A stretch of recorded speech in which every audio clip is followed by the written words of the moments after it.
ny tenin'Andriamanitra, dia misy ny toetran'Andriamanitra, dia misy ny fifalian'Andriamanitra. Amen. Tonoa ny fiadanan'ny tompo amin'ny olo akaikinao na izy na izy dia teneny fotsiny hoe fiadanan'i Jesosy ho aminao manokana. Raha tonga antsika androany dia aza adiny fa Jesosy no ivo ny fiainantsika tsirairay avy. Amen. Amen. Ny andro rehetra izay tendren'Andriamanitra dia andro anankiray ndao hanolorantsika izay andrasan'Andriamanitra amintsika tsirairay avy. Amin'ny filazantsarany Jaona 7:7 dia milaza hoe izy tsy maintsy mitombo fa izaho tsy maintsy mihena. Ten'Andriamanitra tsy miteny hoe izy tsy maintsy mitombo fa isika tsy maintsy mihena, fa ozy izy hoe izy mitombo dia izaho mihena. Ny fanetreteny anatrehan'Andriamanitra dia tsy fanapahan-kevitrytsika rehetra miaraka, fa fanapahan-kevitrytsika tsirairay avy. Aleloia. Amin'ny fotoana anankiray rehefa te hanakaiky an'Andriamanitra ianao dia aza miandry ny hafa hidina, fa ianao mila manapa-kevitra hidina eo anatrehan'Andriamanitra. Tahaka ny Maria tsy mijery olona, tsy mijery manodidina, fa manolotra ny momba azy ho an'i Kristy. Ny hafainganam-pandeha ny fandrosoana ao ara-panahy dia ao ambadiky ny hafainganany fankatoavanao an'Andriamanitra.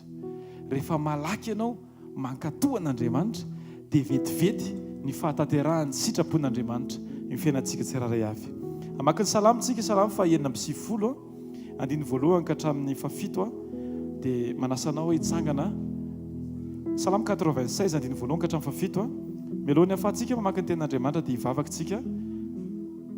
hivavakintsika tompoko. Andriamanitra rainay masina mandrakizay, rainay amin'ny alalan'i Jesosy Kristy. Andriamanitra be voninahitra, Andriamanitra feno hatsarana, Andriamanitra avo indrindra, Andriamanitra be fitiavana, Andriamanitra tompon'ny lanitra sy ny tany, tompon'izao rehetra izao, Andriamanitra tompon'ny fahefana, Andriamanitra feno famindrampo, Andriamanitra mahay ny zavatra rehetra, ilay tokana mendrika ny fiderana, ilay tokana mendrika ny fiankofana, dia ilay rainay amin'ny alalan'i Jesosy Kristy. Misaotra anao izay tompony amin'ity andro manokana ity indray izay omenao anay Andriamanitra. Misaotra anao tompo satria ny andro tahaka an'izao dia tena tsapanay hoe irika anankiray ahafahanay mitombo indray ny amin'ny fanarahana anao Andriamanitra, ahafahanay mandeha araka ny fitariany fanainao masina, ahafahanay manamafy fa zanaka tokoa izahay Andriamanitra, zanakao izahay, ary mianatra izahay mankatoanao isan'andro. Raha maka ny teny izahay, raha iankohaka izahay Jesosy eo, aoka Andriamanitra ny fonay etỳ am-boalohany dia efa anaiky sahady fa ianao no anton'izany.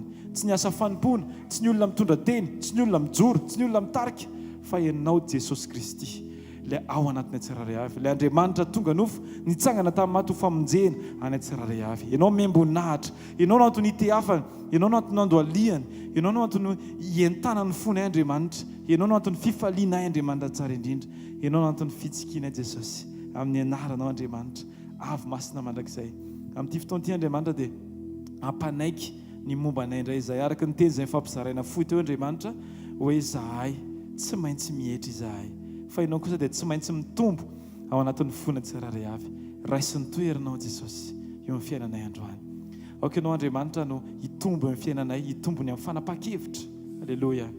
Hitombo mpanapaka kokoa eo amin'ny fiainanay ianao Andriamanitra. Aoka iseho fa ianao no Andriamanitra amin'ny fotoana rehetra amin'ny anaranao Jesosy. Dao sandratritsika mivavakintsika amin'izao fotoana izao dia aoka ny tompo aka ny toerany eo amin'ny fiainanao androany. Mialohan'ny ilatsahan'ny teniny dia ndaontsika anao hietsika ampinoana hanokatra ny fotsika ho an'Andriamanitra, satria fantatsika fa izay lazain'Andriamanitra rehetra dia manambara azy. Izay lazain'Andriamanitra rehetra dia tsy maintsy tsara ho amin'ny fiainam-panahintsika rehetrarehetra. Jesosy eo misaotra anao izahay ny amin'ity andro, ny amin'ny fotoana, ny amin'ny fahafahana, ny amin'ny teny, ny amin'ny fananarana, ny amin'ny fipitsihana, ny amin'ny fanitsiana, ny amin'ny fanindromana, ny amin'ny fikapohana anay Andriamanitra, satria fantatray Jesosy fa ny ahasoa anay ny tanjonao Andriamanitra, satria fantatray Tompo fa ny lalanao dia tsara lavitra noho izay lalana heverina efa mety indrindra. Dia amin'ny anaranao Andriamanitra manaiky izahay, manolotra ny fankatoavanay izay Andriamanitra ho anao tanteraka sy manontolo, manolotra ny fankatoavanay izay Jesosy Kristy eo anatrehanao, tsy ho fantsona mpanohatra izahay fa ho mpanompo mahatoky sady manaiky ny fitarianao amin'ny fotoana rehetra, amin'ny anaranao Jesosy. Amen. amen. Dao tsika hitehaka mafy ho an'i Jesosy sady hika aleloia tsika ho an'i Jesosy Kristy. Aleloia, aleloia. Salamo fahenina amby sivifolo andiny voalohany ka hatramin'ny fafito a. Salamo fahenina amby sivifolo andiny voalohany ka hatramin'ny fafito a. Zay raha tsika rehetrarehetra mamaky a raha sitrakao a amin'izao fotoana izao amin'ny anaran'i Jesosy. Miraha firam-baovao ho an'i Jehova, miraha ho an'i Jehova ary tany rehetra. Miraha ho an'i Jehova, misaora ny anarany. Lazao isan'andro ny famonjeny mahafaly. Ambarao amin'ny jentilisa ny voninahiny ary any amin'ny firenena rehetra ny fahagaka nataony. Fa lehibe Jehova ka mendrika hody raina indrindra sady mahatahotra fa ambony Andriamanitra rehetra. Fa ny Andriamanitra ny firenena dia tsinitsininy fa Jehova no nanao ny lanitra. Fa mira-piratana sy voninahitra ny eo anatrehany, hery sy fahatsarantare no amin'ny fitoerany masiny. Ry firenena manomeza an'i Jehova, eny manomeza voninahitra sy hery ho an'i Jehova. Amen. Dao tsika hitehaka ho an'i Jesosy. Indro tompony fonay ny momba anay Andriamanitra, atolotra tanteraka ho anao Andriamanitra. Jesosy amin'izao fotoana izao Andriamanitra dia manaiky izay Andriamanitra, mampanaiky izay Andriamanitra. Eny Jesosy, tsy voatery fantatra sy hitanay ny zavatra hitranga ao ambadika ao Andriamanitra, fa ny tokana tokony ho fantatray dia ianao Jesosy Kristy. Ampy ny fahalalanay ianao Andriamanitra, satria ianao efa nilaza fa ny fiainana mandrakizay dia ny fahalalananao Andriamanitra.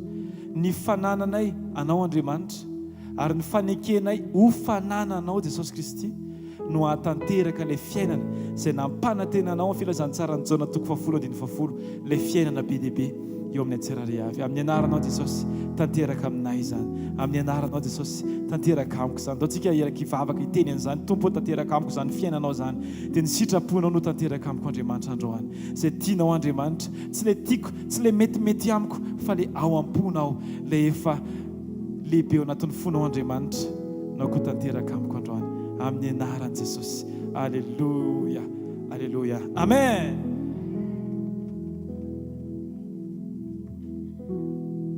Tsika hiara-metraka an' Jesosy eo amin'ny toerany eo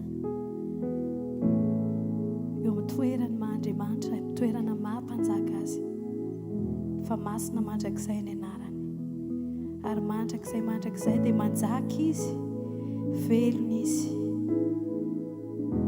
azy ny fiandrianana mandrakizay. Renay izy any an-danitra ho amasinina ny any anaranao, ho tonga ny fanjakanao ary atao any ny sitraponao eo amin'ny fiainanay tsirairay avy, ao amin'ny fisainanay, ao am-ponay. Velona izahay mba hanamasina ny anaranao, fa masina ianao. Masiny ianao, ianao, Tompo Kristo.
tsy ao amin'ny fahaizana mihira le izy, tsy ao amin'ny fihetsiketsehana ivelany le izy, tsy hoe rehefa mikipy ny masontsika na misandratra ny tanantsika dia mahatakatra ny fon'Andriamanitra isika.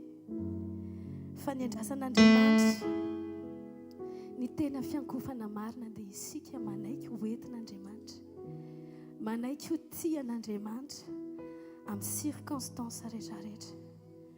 Voalaza any boky ny Habakokany hoe na dia tsy mamontsy naza ho ziziny aviavy.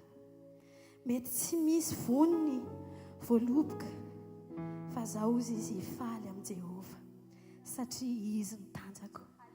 Aoka ny fonao tsy hifaly amin'Andriamanitra satria hoe nitahian'Andriamanitra ianao na namaly vavaka anao Andriamanitra. Fa ny tena fiankofana marina dia tsika senao mahay mamerina foana ny voninahitra ho an'Andriamanitra, ny ninona lalovantsika. Ary hitentsika androany hoe tsy maninona Jesosy mety mbola ao anaty aretina, mbola mety ao anaty asa very, mety misy zavatra votsitra eo amin'ny fiainantsika, mety misy zavatra toa tsy mamoa, toa misy aviavy tsy mamontsina fa izao Jesosy. Ny fantatro dia ny mety amiko indrindra dia ny fitondranao ahy. Tompo matoky ahy Tompo, fa mety ny fitondranao. Andriamanitra tsy mba manao fahadisoana izany ianao, fa tsara indrindra ny fitondranao Jesosy. Asandrato any amin'ny lanitra ny tananao dia ataovanao izany vavaka izany Jesosy. Tsy maninona ireny rehetra ireny, tsy maninona izao zavatra iainako izao, tsy maninona izay tsy ananako Tompo, fa za kosa hifaly aminao. Le Jehova Andriamanitra ianao ny tanjako. Halleluja.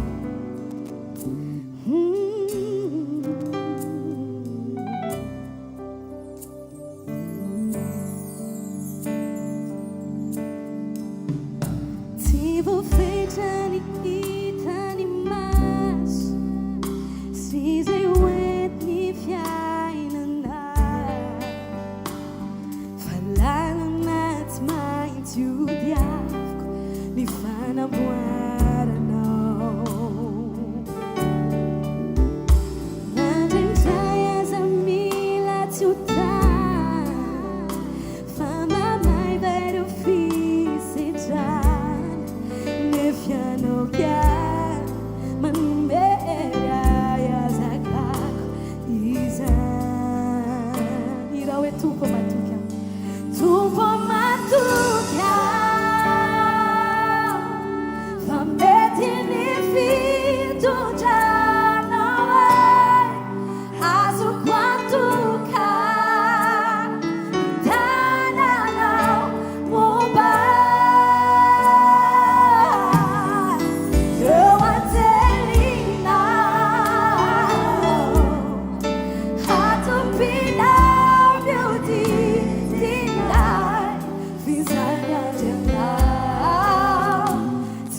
Zavatra rehetra Andriamanitra.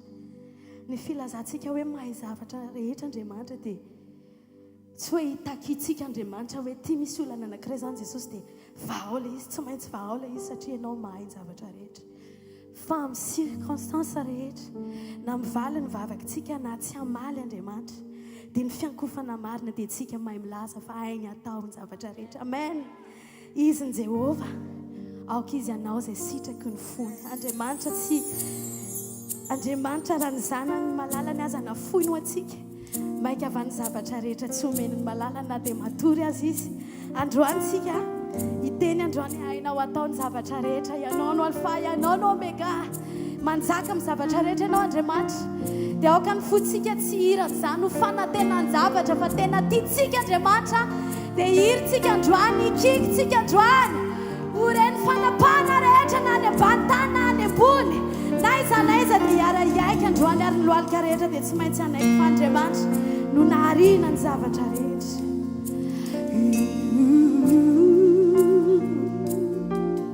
Halleluja, halleluja.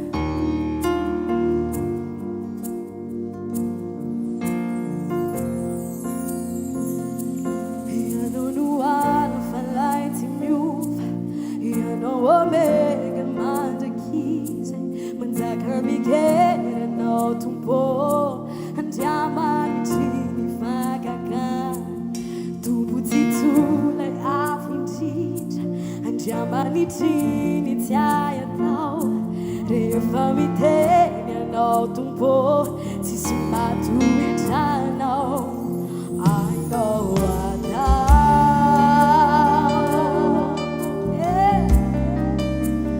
I know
Sangamenatra izay rehetra manaraka anao Jesosy. Fa marina amin'ny teninao ianao. Akaiky izay tianao ianao Andriamanitra.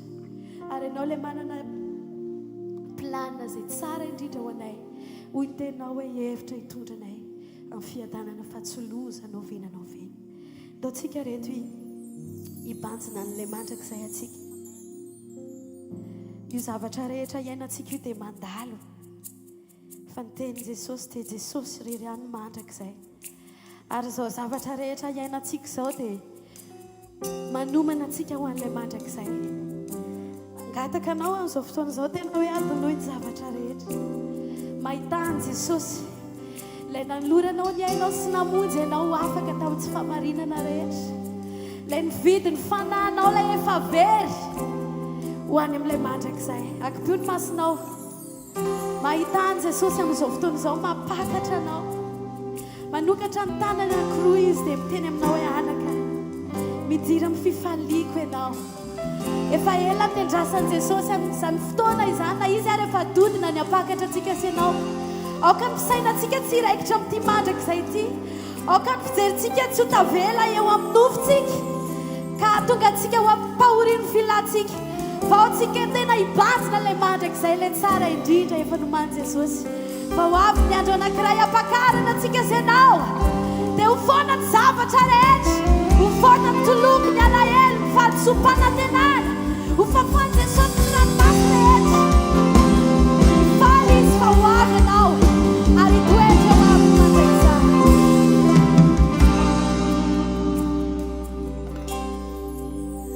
Ho avy ny andro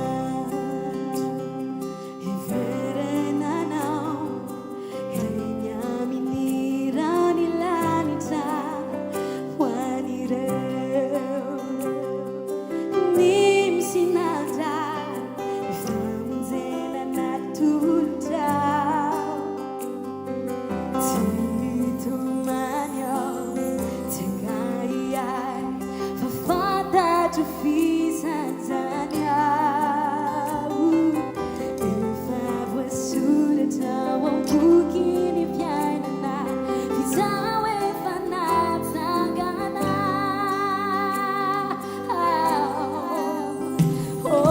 Ouvindo ao viverem anao hitondra eo anilanao. Amenizar fotonizar hitsatra ny leloko. Mino ao, mino izany ao, siranteny fiasanao. Fianonanao fitoerano ai, ho sabatra mandrakizay, mandrakizay.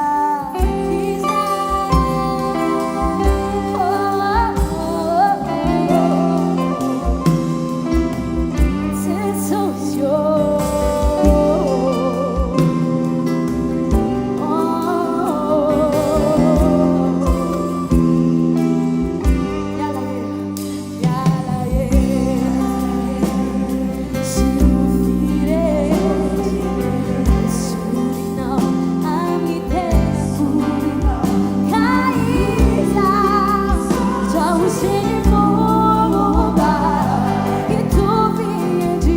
Caminhar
Tafawan aminao ilay malalako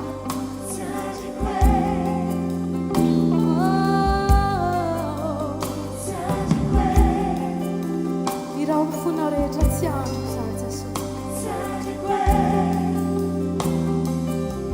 irao mafiara eo fafana ny ranomaso rehetra mitavaka ny tsisy fahafatesana intsony na fitaraina na fanaitaina fefalaza ny zavatra taloha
Alléluia.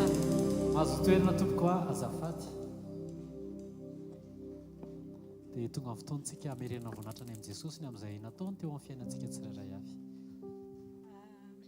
Voninahitra ho an'i Jesosy ny jonoko favolombela fa tamin'ny zoma alakamisy tapabolana nisy olona ilay izy mety hoe tsy ilay olona ny ratsy fa za mihitsy ny tiany Jesosy tena hoe amela heloka an'ilay olona fa naratra be zany zavatra nataon'ilay olona tamiko dia narary dia rehefa narary dia nakany amin'ny dokotera zany dia ozy ilay dokotera hoe ianao ozy izy manao crise na spasmophilie satria tena nikarainiko na ny tongotry sy ny tanako zany dia rehefa avy eo amin'izay zany dia tsy nihinana an'ilay fanafody aloha fa tonga teto ny zoma dia pasteur John Tourteny tamin'izay hoe mila mamela heloka votsory dia eo le mandeha le teny dia za zany eo dia ozy hoe fa ahoana moa no tsy maintsy hoe zany naratra za tena hoe tsy diso tao anatin'le izy nefa ny ahoana no raha tsy mifona amiko aho iny olona iny miteny mpanompon'Andriamanitra ato fa za mamaly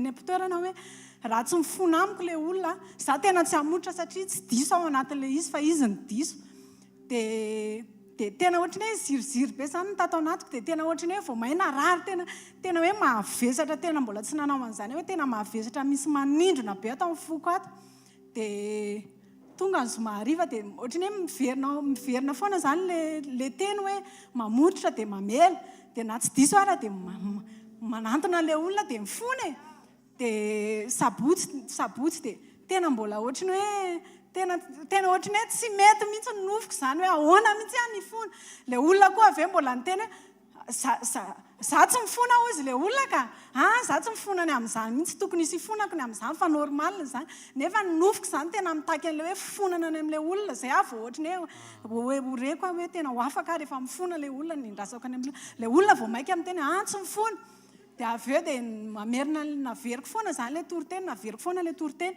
dia mivavaka dia tena reko mihitsy hoe ndana mifona dia ozy aho mantsaina ankizy tao an-trano hoe tena andeha ifona ihany aranga aho fa marary aho fa tsy maintsy ifona aho zany dia tonga ny hariva dia nanantona an'le olona dia ozy amantsy an'le olona hoe tena mifona aho zara ohatra hoe misy zavatra tena hoe nataoko zany ho any tena natonga anao ohatrany hoe naparatra anahy dia ozy izy le olona tena misy ny tenenao mihitsy naparatra natonga na tsy mety mifona aminao dia mifona ary ho za dia mamela anao fa tena hoe vao vita n'izay hoe fonan'izay dia tena reko tena maivana tsy hoe nisy fanafody loana, tsy hoe nisy ninina fa tena hoe tena ohatrany hoe tsy narary satria le tena hoe nendrasan Jesosy zany le hoe mifona an'le olona le tena eto zany tena zay koa ny tena hoe masarobidy an'le tongeto na dia hoe mavesatra ary ianao tongeto na dia miziroziry ary eo amin'ny seza eo dia tena ohatrany hoe tsy avelan'le tena ianao hoe tsy fona. Dia ny anankiray koa nisy tsena zay zany dia tamin'ny voanajo an'le tsena zay dia ozy aho hoe Jesosy azaho aho rehefa zoma dia rehefa sabotsy dia akatoko ho any sena fa za tsy maintsy mamonjy mifanatrianao foana ho aza na inona misy eo na inona tsy misy eo dia nefa ny amin'ilay izy tsy misy hofatrano enjehana zany hoe rehefa vao tsy mahatratra an'ity versement ty dia matiantoka zany dia fa tena hoe voninahitra ho an' Jesosy fa hatramin'izay sokafan'ilay izy 2 mois zao sokafan'ilay izy tsy mbola nisy zoma matiantoka zany fa vao tonga ny amin'ny roa dia efa feno foana ny versement anay vao tonga ny amin'ny roa tena feno foana ny versement dia tena hoe voninahitra ho an' Jesosy. Zany fotsiny ve ny Tiako fankatsao aloha fanjakan'Andriamanitra sy ny fahamarinany dia hanampy sy hanaraka ao anareo ny zavatra rehetra. Amen. Voninahitra ho an'i Jesosy irery ihany ny joroko vavolobelona. Teme voninahitra an'Andriamanitra satria nisy n'le tôbila azoko iny moa zany dia ny teny tamin'i Jesosy hoe ty Jesosy ho amboariko ty satria hanaovako ny asanao fa tsy tiako ilay izy zany ilay tamin'ny voalohany ohatrany tsy dia tena manome voninahitra an'Andriamanitra. Dia rehefa tao anatin'izay zavatra izay nefa fotoana maro na vao vita ilay tôbila le kajinao maha-olombelonanao zany dia tokony hoe ty dia izao dia vita eto dia ty dia eto dia ty dia ty dia izao dia vita dia tokony fotoana fohy fotsiny. Nanomboka mois de septembre nanomboka nanamboatra ilay tôbila satria nampiasain'ilay olona le izy dia tonga dia potehany tany ilay moteur dia voaterina amboarina zany ny hainga tany amin'ny moteur rehetrarehetra révision totale mihitsy tsy mora ilay izy dia raha mipôsy tena hoe 0 ariary fa za fa nyteny tamin'ny tompo hoe anaovako ny asanao Jesosy. Ny zavatra rehefa amentsika an'i Jesosy dia miankina amin'i Jesosy tsika dia izy miantoka ny zavatra rehetrarehetra. Raha nanao an'izay zavatra izay dia rehefa jerevako ilay izy ohatry ny ela loatra ilay fotoana nanamboarana dia mandeha ilay maha-olombelona dia ahoana zany ilay fidiram-bola le ketrika tamin'ny voalohany tokony ohatry izao dia sady anaovana ny asan'ny tompo any misy ketrika tsy dia normal kely zany le tao amin'ny fieritreretana hoe atao amin'ny sabaka sady ampanaovana ny asan'ny tompo na ampidiram-bola Jesosy ity dia tompo tsy dia tena tia an'izay loatra. Tsika mila marina tsara amin'i Jesosy satria izy miantoka ny zavatra rehetrarehetra. Tena tonga ny olona dia ay ny tôbilanao andao fa misy olona ry ay izao ny anaovana ny asa ay alao fa misy anatra dia lasa tonga trany amin'izany vilin'ny hevitra hafa zany le fifantohanao amin'i Jesosy dia lasa nanantena olona ianao fitaiko engany ity fa efa misy an'izay zany misy an'izao fa tena io tsy raikitra io tsy izay le planin'ny tompo. Dia tena natao amin'ilay fanamboarana rehetrarehetra raha hoe tia ny zavatra amboarina tsy vonona eo ny eo hoe tia indray ilay zavatra tokony atao tsy vonona eo ny eo ilay izy fa tena ny tompo manana ny fotoanany. Misy zavatra anankiray zao ohatra hoe portan'ilay roue de secours ohatra fotsiny izay zavatra napetrako izay fa miditra tsehatra tena amin'ny tsipria mihitsy Jesosy raha nanontaniana ny mpanamboatra dia lafo be ny nanao an'ilay izy mbola amboarina daholo ny anana rehetrarehetra dia ay ok dia niandry fotoana teny dia izay zany Jesosy fa miandry anao aloha fa tena amin'ny fotoana anankiray nameny Jesosy ianao ilay izy tena nisy fotoana nandeha dia hoaiza zany Jesosy dia andana mandeha makaria baibasy andana mijery an'ilay pièce occasion vanenana dia nantany olona dia aiza ilay anana Mercedes dia andana ry andana makany tonga tany amin'ilay toerana tsy nisokatra ilay toerana inona zany Jesosy nataoko eto andana ianao mitory an'iretsy mpiasa rehetra izy avy nanao sekoly tamin'izay dia lasa nandeha nitory izay zany nalehako teto Jesosy ay misy an'ilay izy mihitsy eo ka misy eo fa le patron ohatr'izao raha tokony ho tonga mihitsy fa tena dia teo aloha nitory vita ilay fitoriana dia tsy tonga ihany ilay olona ok Jesosy lasa zany dia lasa miferina misaotra Jesosy fa hitory filazantsara zany ny alehako aty misaotra ny amin'ny fanotronanao fa izay zany fitarenao dia andeha nanakana bus ohatr'izao dia mijanona ilay bus nisy fanamasina teny mandeha natongotra oka ihany mialatsiny mantsy n'ilay bus efa tafajanona nandeha tongotra vao nandeha tongotra kelikely dia nasiany Jesosy hoe dana miditra aty amin'itsy toerana itsy tonga teo amin'ilay toerana dia niditra teo dia nanontany piesy zavatra hafa nanontaniky tao tsy le zavatra nanontaniky tato dia efa tafavoaka indray dia miverina kely ary sao dia misy an'ilay zavatra ohatr'izao ay misy mihitsy eo fa anina fa vianao ve ty ve tena io mihitsy ilay zavatra dia daviko Jesosy dia ahoana otrinona 30,000 ariary reto nomen'le olona ozy hoe tena tsara ianao jesosy. Izay ny zavatra tiako ampahirezana antsika, tsy mandeha amin'ny eritreritrintsika satria na tena likajikajitsika sy ny fomba fivavaka ara ny vilian'Andriamanitra mihitsy atao anatin'izay dia nalefa n'le mpanompon'Andriamanitra tena le jour tena natongavany tamin'izay tena nisakana mihitsy tamin'ny sekoly.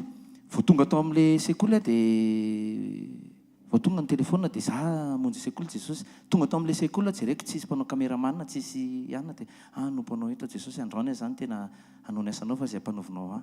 Ok, vao tapitra ny teniko naneny ny telefona neto izy ny tany nianabaviko tena tsy maintsy mandeha makany mamy ianao zao dia zao fa marary izy tena marary be mihitsy izy ao fa andany ianao mitondra anazy any amin'ny dokotera. Jesosy ahoana zany, ahoana ny ataoko Jesosy? Za hoa Jesosy tsy hoany mihitsy tsy hoany aho satria zao tsy za le mpanasitrana fa ianao hoany aho moa zany Jesosy. Dia ahoana fa zao za hivavaka rehefa tonga any. Zay ny ataoko Jesosy, tena hivavaka rehefa tonga any. Dia tena mifantoka tao amin'ilay ana ary le teny rehetrarehetra nalefa mpanompon'Andriamanitra nefa dia tena ho anahy daholo. Tao amin'le vavaka indraindray tsika le manao vavaka mampirafy izay le fampirafesana mivavaka lefa nanantena n'le zavatra tady dia miforse an' Jesosy fotsiny dia le iny fotsiny no entina makeo amin'ny tompo. Dia hoe zao Jesosy fa anina dia lasa tsika no miforse an'Andriamanitra dia tena navaly valian'Andriamanitra amin'ny atsipiriany mihitsy ny zavatra rehetrarehetra izay nanitikitika tato amin'ny foko tato nalefany tamin'le mpanompon'Andriamanitra. Tena mampirisika antsika makanisany amin'ny sekoly ary tena zavatra tsara amin'le manatrika hafa mihitsy ny manatrika noho ny manao redivision satria zao indraindray tsika tsy manam-potoana anaovana redivision. Misy manakatsakana foana eny amin'ny fotoana eny dia tsy hoe voaenitsika hatramin'ny farany le izy nefa misy teny kely tena hoe ty dia voninahitra ho an' Jesosy satria efa natolotro anazy le zavatra rehetrarehetra amin'ny fiainako dia mino fa mbola izy mitantana. Ndao tsika hiteka mafo an' Jesosy, manasanao ahitsangana ndao tsika hiara hisotra an' Jesosy. Raha nieny tsara tsika teo dia izay zavatra vitanao no mahafoy azy ho an' Jesosy tsy ataon'i Jesosy bangan'izay eo amin'ny fiainanao fa aza asiana kajy fotsiny fiarahanan' Jesosy. Afoko ty Jesosy mba ho azoko rehefa avy eo tsy mety. Dia le témoignage n'le rahalahy teo len'le taty-rojo hoe vitany nametraka aloha ny fikatsahana amin'ny fanjakan'Andriamanitra, vitany nafoy izay anina anyariana any. Raha mpivarotra dia mahalala tsara mpivarotra fa eo amin'ny efatra eo surtout ny Zoma tena mitobaka be le miditra ny trondro miditra ny vola zany. Fa eo mihitsy izy manapa-kevitra hoe isaky ny amin'ny efatra tamin'ny firy zao izy dia efa tonga teo vitany nametraka miloha fanjakan'Andriamanitra. Dia rehefa katsahanao Andriamanitra dia Andriamanitra mikarakara anao hoe aza asiana kajy omeo fotsiny izay takian'Andriamanitra. Amen. Ndao tsika hisotra an' Jesosy ny le rahalahy teo tena vitany mametraka hoe jerevo tsara fa ny finoantsika mety raraka tsika mety manana fiheverana diso fa taonko hoe mbola misisiky tsika miaraka amin'i Jesosy ho fitiavan'i Jesosy mahery lavitra noho ny fijoroantsika sy ny alina dia manangana foana Jesosy. Ndao asandratritsika ny tanantsika hideran'i Jesosy tsika ny amin'izay rehetra nataony ny amin'ny fitiavany indraindray tsika mandeha amin'ny fiheverana diso fa rehefa tonga eto amin'ny fanatrehantsika dia miresaka foana izy, manangana foana izy ary rehefa mametraka mialohan'ny fanjakantsika dia izy ny zavatra rehetra ho antsika. Jesosy Kristy avy any Nazareta ndreto izay misaotra anao manome voninahitra anao izay sokafo ny vavanao dia derao Andriamanitra. Misaotra Jesosy fa tsara loatra ianao, misaotra ny amin'ny zavatra magaga nataonao tao amin'ny fiainan'ny taty-rojo. Misaotra Jesosy fa tena sarotiny ianao ny amin'ny fahadiova ny fonay ny zavatra rehetrarehetra dia mikatso rehefa tsy mahadio fonay satria tsy mahita anao izay fa amin'ny fotoana izay anekenay kosa anadiovana ny fo ametrahana ny ambony ho taimboraka fa hikatsaka ny fanjakanao dia misokatra ny zavatra rehetrarehetra. Misaotra ray amin'ny anaran'i Jesosy. Misaotra ny amin'ny vavolombelona teo amin'ny fiainan'ny tonton hery.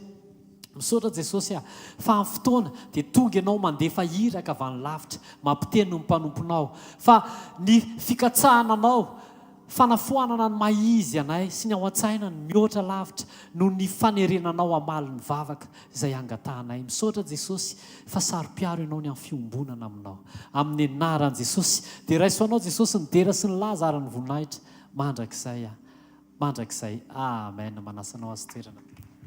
Amen. Misaotra pastor. Mahazo toerana tompoko.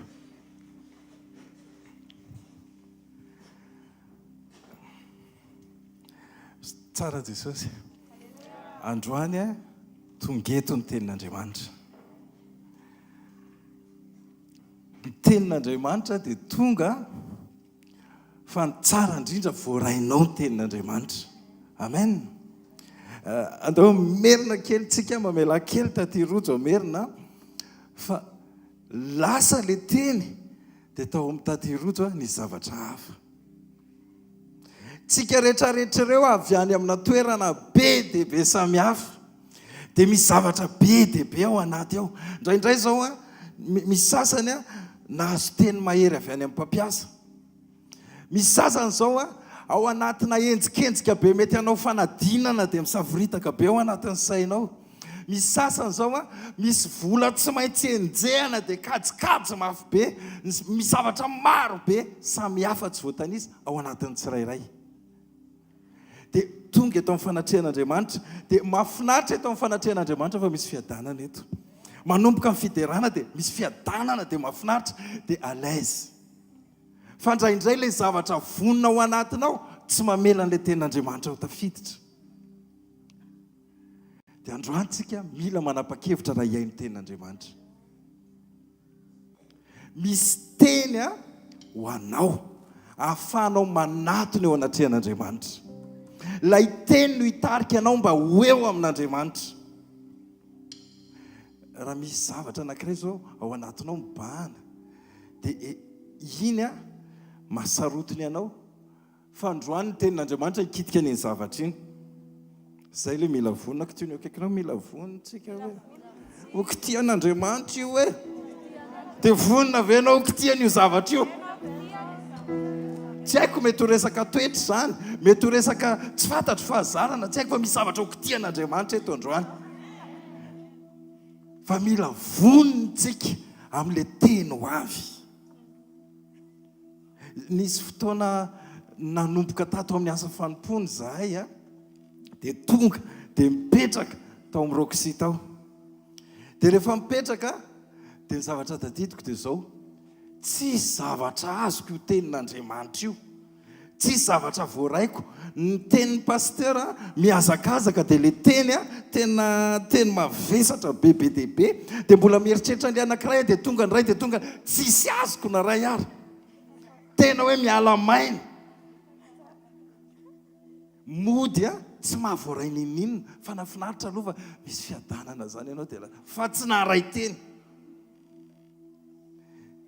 Dia nisy fotoana anankiray nanonona ny rahan'i Jesosy pasteur. Tena tsy haiko hoe inona fa tena ohatrany nanao an'izao tao anatin'ny loha dia nisokatra ilay izy ohatrany zavatra nisokafana zany dia lasa azonao ilay teny. Andao indray tenin'Andriamanitra antsika eo amin'ny Hebreo 7:7 9:13-14 amin'ny anaran'i Jesosy: fa raha ny rano osy sy ny ranombola ary ny lavenomba totrombavy afafy amin'izay voaloto ny manamasina hatramin'ny fanadiovana nofo maika fandrany Kristy izay manatitra ny tenany tsy manatsiny ao an'Andriamanitra tamin'ny alalan'ny fanahy mandrakizay. Ny rany Kristy no adio ny feritreretanareo ho afaka amin'ny asa maty mba hanimponareo an'Andriamanitra velona. Amen. Ny rany Jesosy reto misy zavatra be dia be vonina ao anatintsika fa andao hiantso ny rany Jesosy mba ho disponible ohatran'ilay zazakely mandray dia tonga dia mandray tena hoe feno le raisiny fa tsy le hoe efa misy zavatra vonina ato anatiko dia mbola mandanjalanjo hoe dia ahoana zany dia ahoana dia raha mifonina eo dia ahoana dia tena mbola vao may bitabitaka iny zao vao may mahatezitra anandray rehefa avy eo tena aloha tsy misy fandanjalanjany fa ny zazakely raha ny tenenina ny tenin'Andriamanitra hoe mandana mifona lasa zao. Tenin'Andriamanitra faharoa dia ao amin'ny voasoratra Jaona 9:17 amin'ny anaran'i Jesosy: fa raha tonga amin'ny fanahy famarinana dia izy no hitari-dalana anareo ho amin'ny marina rehetra, fa tsy teny ho azy izy fa izay ho reny no lazainy avokoa ary ny zavatra ho avy aza dia ambarany aminareo. Amen. Zay zavatra anankiroa izay no tiako hisariana anareo. fanan'andriamanitra ilazany marina fa io saintsika io mamorona zavatra be dehibe io masontsika io mamorona zavatra be dehibe indraindray tena mipetraka ery amin'ny toerana ery a dia mandinika hoe tsara be le rideau ay tena nataony an'izao dia nataony an'izao ho an'ny mpanao déco zao mety ho tratran'izany misy koa ny tena hoe mpanao voninkazo dia atony masony dia mandeha ny tenin'andriamanitra mandeha ny tenin'andriamanitra fa atony masony misy zao a mety mbola tsy niakatra teto ny tendry izy fa mpitendry izy ihany dia any izy hoe fa ahoana koa ny nasian'le namana dièse ay tena nasiany dièse ahoana koa ary zany mandeha ny tenin'andriamanitra fa any foana ny eritreriny mety ho zavatra be dehibe ny vonina any fa zao hitarika marina ny fanahy masina amen tiako ianao a angataka zavatra anankiroa atsovony rahan'i jesosy anadio ny fieritreretana ary anankiray faharoa ny fanahy masina hitarika anao amin'ny marina rehetra amen androso ianao raha voarainao zay tenin'andriamanitra androany amen misy tenin'andriamanitra ho avy eto dia hikitika an'ilay zavatra mahasaro-piaro anao iny io dia alao adio ny fieritreretantsika alao hitarika antsika ny fanahy masina atao hitsangantsika izay vavaka roa zay ny tiako mba ho anatinao atsovo jesosy androany atsovo ny rahany jesosy androany anadio ny fieritreretanao atsovo ny rahany jesosy anadio ny fieritreretanao atsovo ny fanahy masina androany hitarika anao amin'ny marina rehetra na iza ny joro eto na inona ny teneny eto fa ianao dia hifanena amin'ny fahamarinana rehetra miaraka amin'ny fanahy masina ray tsara indrindra ao amin'ny anaran'i jesosy mangatak'izay androany ny rahanao mila ny rahanao zay androany oka ny rahanao anadio ny eritreritra rehetrarehetra mba tena tsy zahay manana zavatra vonona eto fa tonga eto kosa zay andray aminao mila ny teninao ane zay mila ny teninao zay fanahy masina tongava fanahy masina miasa fanahy masina aoka ameno anay rehetrarehetra ianao fanahy masina tarito amin'ny marina zay tarito amin'ny marina zay fanahy masina tena mila anao indrindra angatanay amin'ny anara maheran'i jesosy amin'ny anara maheran'i jesosy hiarakitsika hoe amin'ny anaran'i jesosy amen andaontsika hitehaka mafy andray ny mpanompon'andriamanitra ao anatin'ny tehaka ao anatin'ny fahavononana tanteraka ok isikiky aleloia mafy tsara ho an'i jesosy asa anatin'ny tananao daontsika hivavaka tompo mangetahetanao mangetahetany fanatrehanao vita indray ny herinandro dia tonga soeto amin'ny fivoriana te andrehanao hiteny amiko ny fanahinao hitarika ao amin'ny fahamarinana marina tonga saina anangana anintsy ary anafaka tsy ho andevo sotra ny amin'ny fanatrehanao tompo fa ny fotoana tsara indrindra eo amin'ny fiainanay dia ny fotoana hoe miravoravo misonenika eo amin'ny fanatrehanao ny fanahinay tahaka ny amin'ity takarivo ity indray dia vorylanina eto izay zanakao tonga eto izay miaraka amin'ny etaeta tompo hifankazatra aminao mba hiadana hifankahita aminao mba hahita ny tavanao hahita ny voninahitra ao fa tena tianay tompo ny eo anilanao tianay no eo amin'ny fanatrehanao le miaraka aminao mihitsy amin'ny anaran'i Jesosy Kristy velona masina sy manan-kely avy Nazareta amen abafo an-tananao taontsika anatin'ity tononkely ity anambara amin'Andriamanitra ny etaetantsika ny fanatrehan'Andriamanitra tiako ny eo anilanao sy ny fanatrehanao idera sy ankalazanao Jesosy tao miao anilanao izay misy anao no tiako mba hisy aiko iara-paly aminao sy ny voninahitra izay misy anao no tiako mba hisy aiko dia hitoetra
fahasambaranay fitsaranao anay ary matsiary zay hoe ny salamy 16:11 fikisa-pifalinana eo anatrehanao ary fafinaretanao tanao kavanana mandrakizay vokiso zava-tsoa tompo ny fanahy zanakao zay tonga eto ho an'ny tsiraray avy zay namono fotoana nanokana fotoana anome voninahitra anao tamin'ny fanasana mba ho tonga eto dia misaotra betsaka mitenena aminay tompo fa mangetahita ny teninao zay amin'ny anaran'i Jesosy amen. Zao tsika tiaka mafy tsara ho an'ny tompo dia teneny zay akaikinao hoe tonga soa eto amin'ny fanatren'Andriamanitra ianao hoe manana teny Andriamanitra hoe eto ny fanamasina hoe eto ny herin'Andriamanitra hoe vao milatsaka ny teny hoe miasa amin'ny fanamasina mamadika an'le teny ho tonga vokatra hoe. Zao tsika tiaka mafy tsara ho an'ny tompo maza ho toerana vetivety ary any manokantsika dia ampaherezin'Andriamanitra amin'ny alalan'ny teny atonga antsika nambary eo anatrehany amin'ny loha hevitra natondraina ny lohateny hoe tiako ny ho eo anilanao. Amen. Rehefa tonga ao am-ponao ny fandresen-dahatra fa ny ho eo anilan'Andriamanitra ny tianao dia ho tonga any an-danitra ianao satria ny lanitra tsy hoe toeran'ny fahatanterahany tsy hitatsika fa toerana hiarahantsika monina sy miaina amin'Andriamanitra. Matio 5:20 zao nambaran'ny teny amin'ny anaran'i Jesosy entiny zionga ka mianara amiko fa malemy fanahy sady tsy miavonam-po fa hita fitsarana ho amin'ny fanahinareo ianareo. Matio 5:25 ny anaran'ny tompo lazao amin'izio na zanaka vavy indro ny mpanjakanao avoanao malemy fanahy ny mpanjakanao sady mitaingina biriky zanaky ny biriky miasa. Amen. Andriamanitra ny mahampanjaka azy dia malemy fanahy izy ary nefa izy ny tompo ny hery azy ny hery ary izy mihitsy ny hery nefa izy ny malefaka indrindra. Hitatsika sady ao anatin'izany ny zavatra ho resahana amin'ity takarivo ity fa tsy afaka ny tentsika hoe tompo tiako no ho eo anilanao raha tsy tsapatsika ny asaribidin'ny toe-panahy atao hoe fahalemem-panahy. Misy efa nitoriana tamintsika izy ity fa nasain'ny tompo naverina satria misy olona vaovao mbola tsy naheno teto ary misy olona hitan'le mahasoa ny teny averina. Misy olona koa eto fantatry ny tompo fa mila dilirina le teny vao miditra ao anatinao. Fantatry ny tompo daholo zany karazany maro samihafa zany. Alleluia. Ny fahalemem-panahy sy Andriamanitra. Anisan'ny tema tena mahafinaritra izy ity rehefa mangataka amin'ny tompo dia tsy haiko fa dia tafaverina eo foana. Zao voalaza ny Exodus 3:30-5:12. Exode 33:15. Fa ho Mosesy taminy raha tsy handeha ny tavanao dia aza mitondra anay hiakatra hiala aty. Raha tsy handeha ny tavanao, raha tsy handeha miaraka aminay ny fanatrehanao dia aza mitondra anay hiakatra hiala aty amin'ity efitra mainty andeha ho any tany Kanana, tany tsara tondra dronono sy tantely. Miseho eto ilay toetra anankiray atao hoe fahalemem-panahy, amin'ny teny frantsay izy dia hoe douceur, amin'ny teny anglisy izy mamelamba hiteny an'izy hoe meekness. Io fahalemem-panahy io dia mahatonga an'Andriamanitra mahazo aina sy tamana. Tamin'ny herinandro ambonitsika nianatra fa rehefa manetry teny ianao dia Andriamanitra tonga dia momba anao, milaza aminao fa hiaraka aminao. Fa raha vao malemy fanahy indray ianao dia tonga dia mahazo aina Andriamanitra sady tamana eo amin'izay toetra izay. Andriamanitra zany tsy tamana eo amin'ny fiainan'ny olona fa Andriamanitra tamana eo amin'ny toetra. Andriamanitra tsy tamana eo amina dénomination na anaram-piangonana fa Andriamanitra tamana eo amina toe-panahy anankiray zay toetrany satria vitantsika teo fa le mpanjaka voalazan'i Jesosy eto mpanjaka ny Ziona mpanjaka ny Israely ary mbola mihoatra noho izay azy dia malemy fanahy io mpanjaka io Jesosy io zay mahatonga le Matthieu 11:29 vakiantsika teo izy Jesosy izy mihitsy ny tonga dia mikonfirme hoe malemy fanahy ary manokatra sekoly mba hianaranao ny falemem-panahiko hoy ny tompo. Ny atao hoe malemy fanahy raha fitinina vetivety dia hiditra amina point mahakasika andreo tsika dia olona anankiray manana toetra mamy ary miaraba an'izay anarana mamy rehetra manatrika eto fa dikan'izay dia malemy fanahy mamy malefaka mahafinaritra manaiky anao zavatra tsy tiana tsy tia miady tsy miady ho any tenany tsy mora tezitra ary mora miantra. Hoy Mosesy Andriamanitra aleoko mitoetra miaraka aminao aty amin'ny désert toy izay andeha irery tsy misy anao any Kanana. Ary io mahatonga an'Andriamanitra milaza hoe mafiatoko nareo dia tsy mety amiko. Contraire an'izay malemy fanahy nareo dia mety amiko. Androany zany tsy maintsy misafidy ianao na izy iry mafiatoka dia tsy mety amin'Andriamanitra na izy safidy alemy fanahy dia mety amin'Andriamanitra. Raha mba te ho mety amin'Andriamanitra dia mba sy Tiako ho antompo vetivety kely. Ae, halleloja. Mangetahita ny ho mety amin'Andriamanitra tolo zany tsika. Ny olona malemy fanahy dia manambara amin'Andriamanitra hoe aleoko miaraka aminao n'aiza n'aiza na hiaretan-javatra aza. Ny fiarahana amin'Andriamanitra tsy tonga dia mety daholo zavatra rehetra. Vao nanana an' Jesosy Maria tonga dia tsisy klinika nandray azy. Nefa mitondra an' Jesosy izy. Ka misy taontsika manana an' Jesosy fa mikatona ny klinika. Fa tsy midika izany hoe tsy ho teraka ny valimbavaka, tsy ho ahentehaka ao an'Andriamanitra. Ny zava-dehibe tsy ny fomba tongavan'ilay fiara fa ilay fiara tonga. Raha tsy diso ane? Tsy mampanina nentina na sarety na natosika. Zava-dehibe tonga tokotany dia azo amboarina. Zava-dehibe teraka ilay zaza na tranomby aza. Tsy ilay tranomby mamaritra ny destiné fa izy teraka. Za mahita fa atoato manomboka ho vitanao amin'izay no misurmonter zavatra be dehibe manelingelina atonga anao hifantoka hoe io ataon'Andriamanitra ara-potoana io tsy ho diso ny programa n'Andriamanitra. Raha androany io mety, raha tsy androany koa mety, rapitso mety, tsy rapitso ve mety koa fa tsy maintsy tonga io. Amen. Ny olona malemy fanahy dia manambara amin'Andriamanitra hoe tompo aleoko miaraka aminao n'aiza n'aiza na hiaretan-javatra aza. Ny olona manery tena dia miteny kosa hoe tsy vita kirery io fa miankina aminao misy fahasamihafany kely izy. Ny olona malemy fanahy dia mametraka kokoa le fiarahan-dalana, le miaraka. Le manery tena indray mametraka kokoa le fiankinana. Taovy raha maheno tsara tsika fa ezaka andeha moramora dia mihona fa ny tompo anampy izy amin'irety no voazara androany. Fa zavatra ilayntsika be le izy. Ianao zany raha vao mandre hoe tena miankina amin'Andriamanitra manery tena ianao izay. Raha vao mandre ianao hoe tena te hiaraka amin'Andriamanitra fa tsy handeha rery amin'io malemy fanahy ianao izay. Le fahalemem-panahy resantsika kokoa androany. Ny olona malemy fanahy dia mora miantra. Ny olona manery tena mora mianatra.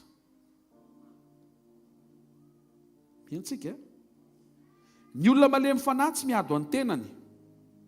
Ny olona manery tena tonga dia tsy afaka miady mihitsy satria tsy ampy heredina. Azo misy nuance kely le izy. Zao voalaza n'Andriamanitra amin'ny Exodus 33 verset 2 à 3. Fa manino mo izy ny teny hoe zay tsy handeha raha tsy miaraka aminay ianao. Ary aleonay mijanona eto tsisy nininina toy izay mandeha any misy nininina fa tsy hany ianao. Fa inona ny tenen'Andriamanitra? Ozy Andriamanitra. 9:4 Mianaran'ny tompo. Ary aniraka anjely hitarika anao eo aloha. So tiako kely. Ho amin'izay tany tondra dronono sy tantely. Fa zao tsy hiara-miakatra aminao satria olona mafiatoka ianao, tetu. Fandrao andringana anao eny an-dalana. Lesona soana. Eo ampelatanan'Andriamanitra ny hery sy fahefana hirealize ny rêvenao. Raha mbola afaka hanofy ianao androany hariva, vitan'Andriamanitra ny nofinofinao. Teneno akaikinao, raha Andriamanitra nijerentsika hoe tsy miankina amin'ny taonanao zany hoe a sy izay nylalovanao hatramin'izay hoe a fa vitan'Andriamanitra hoe a nofinofinao io hoe aso teka tsara ho an'ny tompo aloha. Misy olona tian'Andriamanitra ho tairina androany hariva fa efa nampirimina any amin'ny tiroarana sy na lakile sy efa nariana ny lakile le nofinofy. Dia zao no anatin'ny fony oka izay nofinofy fa miandro fiavian'ny tompo sisa. Dia le tompo avo no miteny aminao avy ireny le nofinofy dia sady tanteraka le nofinofy no avy a. Tsy mahay an-tiaka ho an'Andriamanitra. Ngozan'Andriamanitra tany Kanana mahory efa vonona, efa vita, efa milamina, hidirana fotsiny. Be dia be ny zavatra tsara ao, tanàna tsy namboarinao, cité. Cité iray a, fa cité be dia be. Ary anatina cité anankiray misy trano, tsy trano iray a, fa trano be dia be.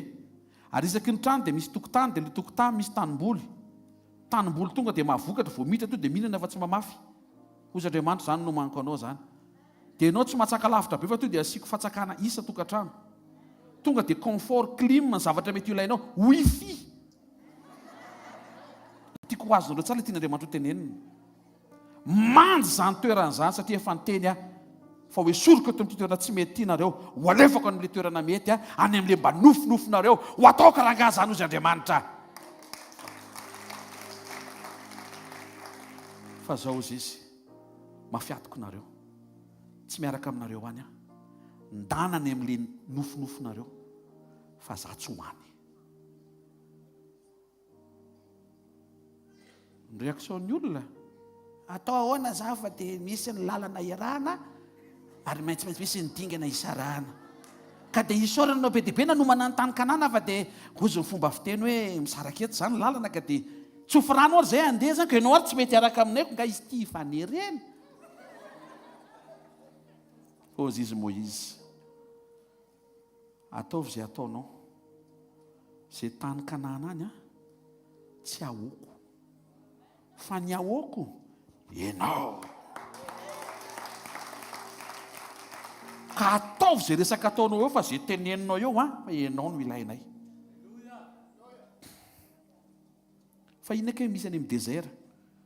Marina aloha fa any amin'ny désert lay ny hipetrahana. Tente, tsy tonton fa tente.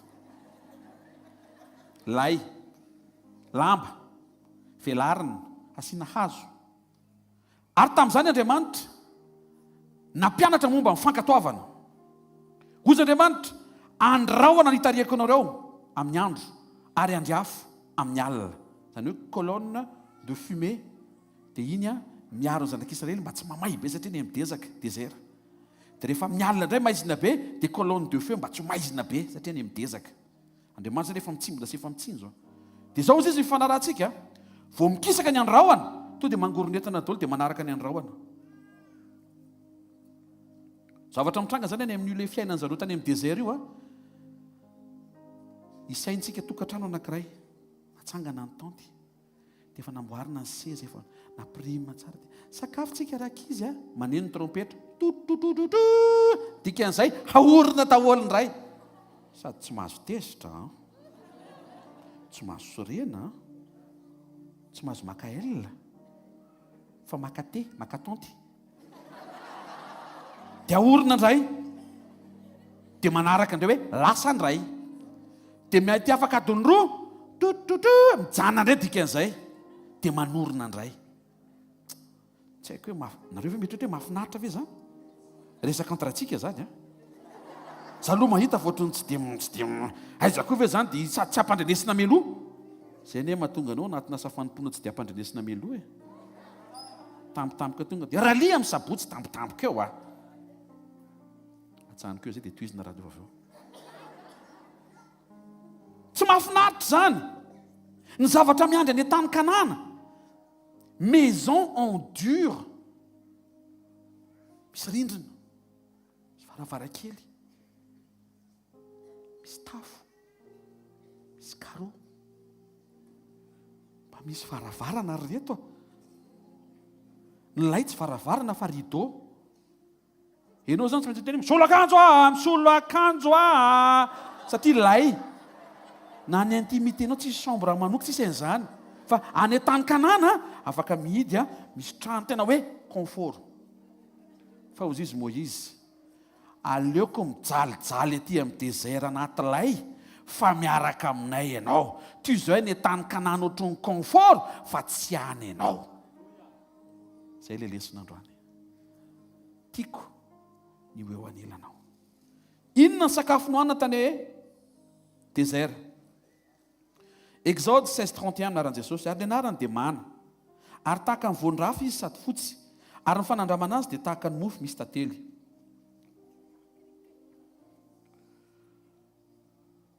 sanandro tsy rehefa talata dia lasa tsirona mofo misy composé ohatra dia rehefa larobia dia mofo misy akoho fa mofo misy tantely latsinainy talata larobia lakamisy zoma misaoty kely sabotsy miverina indray lahady 40 ans nefa ozy Andriamanitra ny zavatra miandry ianao any tany kanana voaloboka be ohatry ny lohanao io voan'ny ray fotsiny numéro 13 miteny an'izany ny grappe de raisin tany kanana olona robokina be mitondra an'ilay izy satria mavesatra grappe ray zany hoe lohako indray dia lohan'ny paster Njiva dia paster Sandra dia atao paster Adolo dia amin'izay anao loha ohatra zany ngeza tena akaikinao zany ny andro tany tany kanana hoe le mana hoe potomofo kely hoe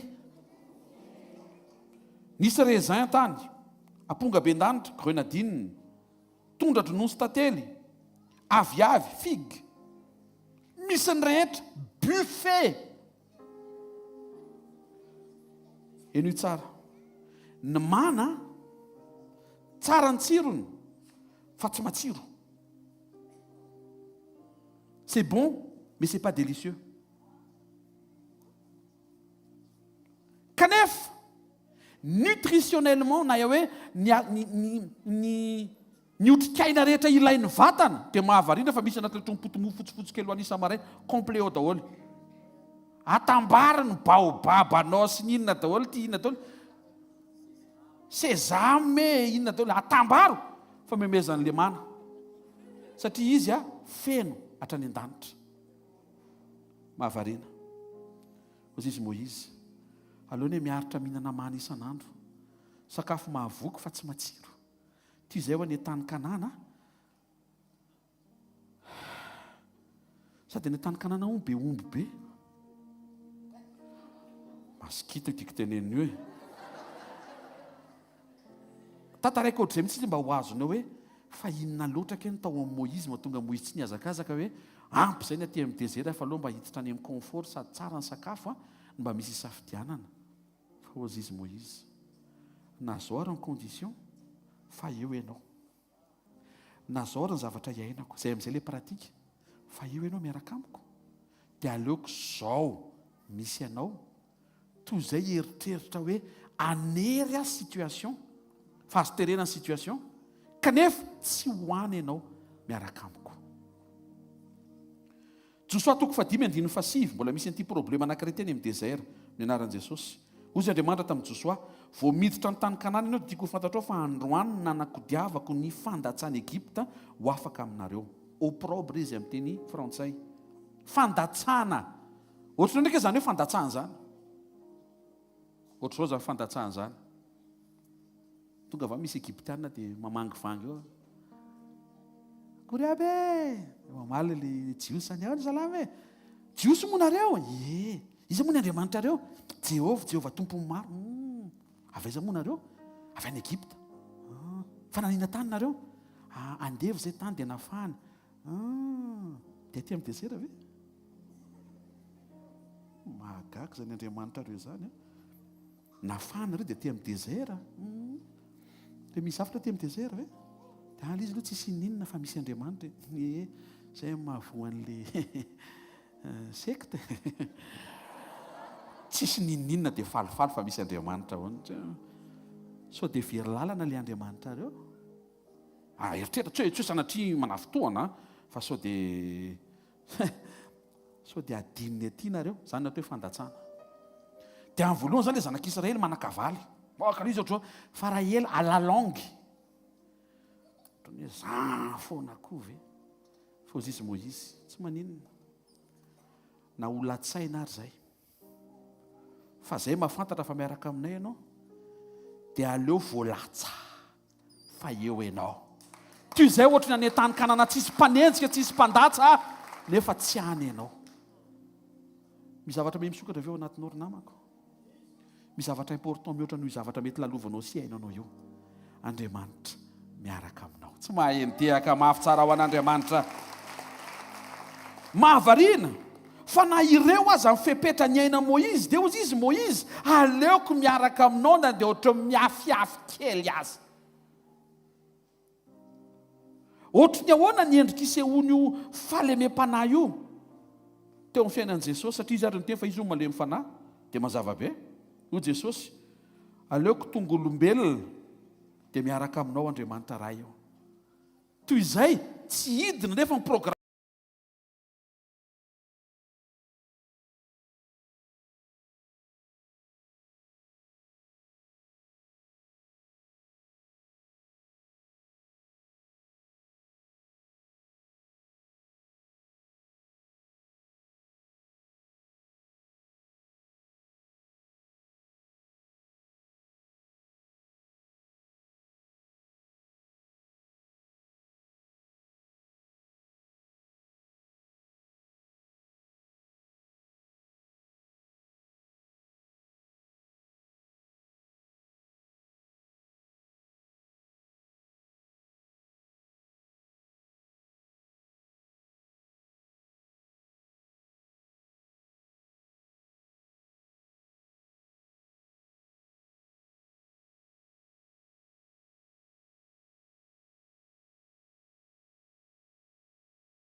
be tsy le toerana tongavana fa le fahatongavana. Halleluja. Tsy mampaninona toy ny ahoana tongavanao eto fa ny zava-dehibe tonga eto ianao. Ary matoa hoe tonga eto ho karakarain'Andriamanitra ianao. Ny zavatra tian'Andriamanitra ho hita ao anatinao fotsiny, tsara ho tsara fotsiny hoe ty le fari-piainana, na tsara io na ratsy na mety na tsy mety, tsy ao ambadika io le izy fa ao ambadika ny fiarahako aminao. Raha ianao Andriamanitra no miteny hoe miaraka amiko ary za mahazo antoka fa miaraka aminao mety. Amen. Aleoko ao anaty fiaretana sy fijaliana fa ao ianao. Toy izay hiezaka hitady fafinaretana ho anahy fotsiny nefa tsy ao ianao. Ahoana moa no hoe eto ambony tany tsika tsy te hiaraka aminy dia rehefa eo am-bava ao anahy fahafatesana avamoty tiako hiaraka aminy eo am-bava fahafatesana. Izy Andriamanitra hoe enimpolo taona tsy te hiaraka amiko manana ny 2 minitra alohan'ny farany vao mody miran'izany ke vao vatiko. Tena akaikinao azo atao an'izany Andriamanitra ka. Dia ny androany hoe dia amboary ny fiainanao mba ho tafiaraka aminy ianao hoe. Ny olona miteny eto ambony tany hoe tiako no eo anilanao no tafateny ao am-bavahoana ny fahafatesana hoe le niteneniko tamin'izaho mbola velona za adiva ho tsy ho velona intsony mbola tiako no eo anilanao foana.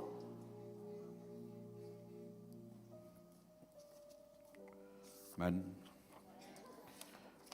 Mahazo aina ny fanatrehan'Andriamanitra rehefa tia miaraka aminy ianao. Andriamanitra tsy teny kosa hoe ianao tsy tia miaraka amiko dia ahoana zany? Tsy afaka hiaraka amin'ny olona tsy tia miaraka aminy Andriamanitra. Numéri 12:3 anaran'i Jesosy, ary Mosesy dia lehilahy nalemy fanamihoatra ny olona rehetra ty ambony tany. 9:9 mifanatrika ny iterenako aminy ozy Andriamanitra amin'ny fahitana, tsy amin'ny tena sarom-patarina, ary io lehilahy malemy fanahy io dia afaka mahita ny endrika io. Le endrika resahana eto tsy le nitenenin'i Jesosy le endrika Andriamanitra fa le fafana mifanerasera amin'Andriamanitra ao anatina fifampitenenana. Satria Jesosy efa niteny fa tsy nisy nahitany ray afa-tsy ny zanaka hozy izy. Nahoana nareo tsy atahotra ny metsiny Mosesy mpanompoka? Le fanatrehan'Andriamanitra miresaka sy manambara no mahazo aina rehefa tia le fanatrehan'Andriamanitra zasy ianao. Tonga dia mahazo aina eo anoloan'ny fahalemem-panahy ny présence. Tonga dia niteny Andriamanitra, Moïse, misy zavatra niteneniko tamin'ny Abrahama dia voafetra, satria tsy tena nalemy fanahy tamin'ilay nilako azy izy. Fa ianao zao malemy fanahy tratrako dia afaka miteny zavatra aminao satria fantatro fa ianao zany mahazaka an'ilay izy. Hozy Andriamanitra tamin'i Moïse, Exode 6:3 anaran'i Jesosy. Tamin'ny anarako hoe Andriamanitra tsy tony sehoko tamin'ny Abrahama sy Isaka ary Jakoba, fa ny anarako hoe Jehovah tsy mbola nahafantarany ahy. Ny anarako hoe Jehovah dia tsy zaka ny toetra nananany, fa ianao no manana an'ilay fahalemem-panahy mahazaka an'ilay fisehoana tiako atao mihoatra noho izay ilay nasehoko tamin'ny Abrahama, Isaka, Jakoba sy Josefa. Raha mareo marika tsika dia mitovy ny sehoan'Andriamanitra tamin'ny Abrahama, Isaka, Jakoba, Josefa. Vadiny Abrahama momba Sara, vadiny Isaka momba Rebeka, vadiny Jakoba momba Rachel, vadiny Josefa teraka be dia be fa tsy momba. Alleluia. Izy tery lahy tambony ihany kely izy. Ao fenomby, ondry, osy, rameva, mitovitovy. Toy Andriamanitra hoe misy zavatra afa tiako isehoana fa tsy le mitovitovy foana nandritra ny firy génération zay ka. Nefa tsy afaka iseho raha tsy mangetaeta an'ilay fisehoana ilay olona. Dia rehefa le etaeta ao ambadika le réaction any Mosesy le niteny hoe le miaraka aminao mihitsy mahafinaritra. Le miaraka aminao. Ny sehoan'Andriamanitra mahatsoto tamin'ny Abrahama dia alliance familiale, fanekena amin'ny ankonana, izy menakavy kely. Ny tian'Andriamanitra isehoana tamin'ny Mosesy alliance nationale, te iseho amin'ny firenena. Firenena ho an'ny taranaka tamin'ny Abrahama, fitahiana zafady fitahiana ho an'ny taranaka ary fitahiana ho an'ny firenena kosa ny tamin'ny andro Mosesy. Ny mirakla hita amin'ny Abrahama dia mpivady antitra be, maty kibo mbola niteraka. Fa te ilaza aminao fa ny zavatra nampahitana Moïse varatra be mihitsy. Dia nahatonga an'izay le etaeta tao anatin'ny fo hoe le miaraka aminao mihitsy no mahafinaritra. Ninina ho ataonao. Zareo tsara ne? Zao ny tenenin'Andriamanitra tamin'i Moïse. Aiza ny tananao? Astio, avoay. Boka! Dia tsy niteny izy, za tsy hainao tsony. Tsy tiako ianao fa manina ataonao boka ny tanako tanao amin'izay le fahalemem-panahy. Boka hozy izy.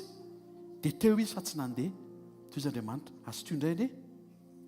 Sitrana. Deo tsika isaina ne? Astio voalohany, rehefa voaka dia ninona? Boka. Karaha sitrika faharoa ve tsy endaka ny hoditra? Mba tondro maso ahy fa izy Moïse tonga dia exécution fotsiny. Satria izay teneninao dia mety. Satria ianao mihitsy no mahafinaritra. Teneny izay teneninao eo fa ho ataoko hoe. Izay ilay karazan'olona tian'Andriamanitra hatsangana amin'ity takarivo ity. Te hiaraka aminao io Andriamanitra. Te hiaraka amiko Andriamanitra. Misy zavatra mila débloquena fotsiny ao anaty. Rehefa niteny izy astrio ny tanany jerevana, boka dia aza mikoropaka fa izy mikontrôla sy mikomandy ny zavatra rehetra. Teny fanindroa indray izy, astrio indray, iny fanverina. Tena mitsotra amin'ireo marina fa niandro faniteliny Moïse hoe asitrika faniteliny sa ahoana e? Toy izy Andriamanitra hoe tsy mila sitrika tsiny fa efa folaka ilay izy ka. Alleluia. Atsipazo ny tehana. Inona misy eny tananao? Tehana. Atsipazo. Tonga dia serpent be tonga dia mitady anaikitra ny tongotro Moïse. Ary Moïse be dia efa nanana expérience ratsy. Satria vao nahita an'ilay serpent i Moïse réaction voalohany, io tongony io tonga any amin'ny atoka. Araka ilay fomba fiteny hoe tongotra akatoka. Zany hoe tonga dia laso zao. Andriamanitra rehefa miresaka aminy ao dia zavatra mahavariny izy mitsoka any andray Andriamanitra sy le menarana. Toy izy Andriamanitra matahotra ny ingainao dia ianao moa mahazanak'Andriamanitra matatsa zay le mitsotra ane. Toy izy Andriamanitra fihinana atahoranao azavaiko tsara izy mba ho azonao. Raha mba voalavo dia tsy naninona. Eo tsy misy olona hoe tena marina mafy na serpon na voalavo na kadadraka jatsy anyray. Azonareo vena izy raha mba voalavo mondraisiko fa le mampatahotra mihitsy nataonao mipotra. Toy izy Andriamanitra tianao sa tsy tianao io serpon io? Tsy tiako. Ianao tenen'Andriamanitra raiso. Raiso le tsy tianao. Ohatra mahita an'Andriamanitra miresaka an' Jesosy hoe Getsemane zany manina ianao ry zanako misy an'ity kapoaka ity. Tsy tianao nga io kapoaka io? Tena tsy tiako. Foziziny ray sotroy.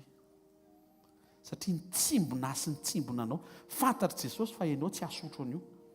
Fa tsy maintsy izy misotro an'io kapoaka io Getsemane io eo amin'ny toeranao mba hisy fanantenana ny voninahitra ho aya sy ho anao. Tsy ho faty mpanoty, tsy ho maty mpanoty ianao. Fa ho atsangana ho tonga zana nga mba hisy fanantenana afaka andova fiainana mandrakizay. Mahavariana reto Moizy biby lava efa atahorana dia mbola raisina indray satria Andriamanitra no niteny. Hitanareo amin'izay izy hozy Moizy aleoko mandray biby lava fa eo Andriamanitra. Toy izay mitsoka an'ilay biby lava fa any amin'ny toerana tsisy Andriamanitra. Ny antony biby lava ray rehefa eo Andriamanitra fa any amin'ny toerana tsisy Andriamanitra any biby lava ngoza be dia be. Tsy haiko raha azonao izay. Aleo eo anilan'ny tompo e. Rehefa eo anilan'ny tompo na ny biby lava tsy azo raisina any amin'ny rambony aza lasa azo raisina any amin'ny rambony. Raha ny tokony fandraisana biby lava hoandry zareo efa nandray hony dia any amin'ny loha. Satria tonga dia eto amin'ilay masoara tonga dia blokena. Fozy Andriamanitra hoe ny sekolitsika sekoly illogique. Fa raha vao mitsofoka logika ilay zany tena fandeha hitanao zany hitamese zany ty serpent ty zany raha vao any amin'ny rambony tonga dia manaikitra be mihitsy izy. Azonao ve le tena akaikinao tsy midiscute ohatr' izany ny olona malemy fanahy. Tena ianao izay izy aloha tsy miady hevitra hoe satria mahafantatra an'Andriamanitra hoe tena ino izy matoky an'Andriamanitra hoe nanontany Andriamanitra Moizy eny tompoko aiza ny toerana mba tianao ale? Canada, Australie, hijery Ilsonga, Corée du Sud, hijery en Pasteur John. Toy izy Andriamanitra Moizy aiza ny toerana tsy tianao indrindra? Raha ny tantarako sy ny lasako sy ny ratrapo tany amin'ny passé rehetra izay tsy tiako jerevina tsoa fa ny teny hoe aza matsiaro ny lasa dia tsy te herika ny Egypte izany tsony hoy izy Andriamanitra Moizy maniraka anao hiverina any Egypte. Tsy haiko raha manomboka azonareo amin'izay Andriamanitra zany. Ianao zany raha vao manomboka miteny hoe Jesosy ty zavatra ty tsy tiako raha vao tafatena izay ianao.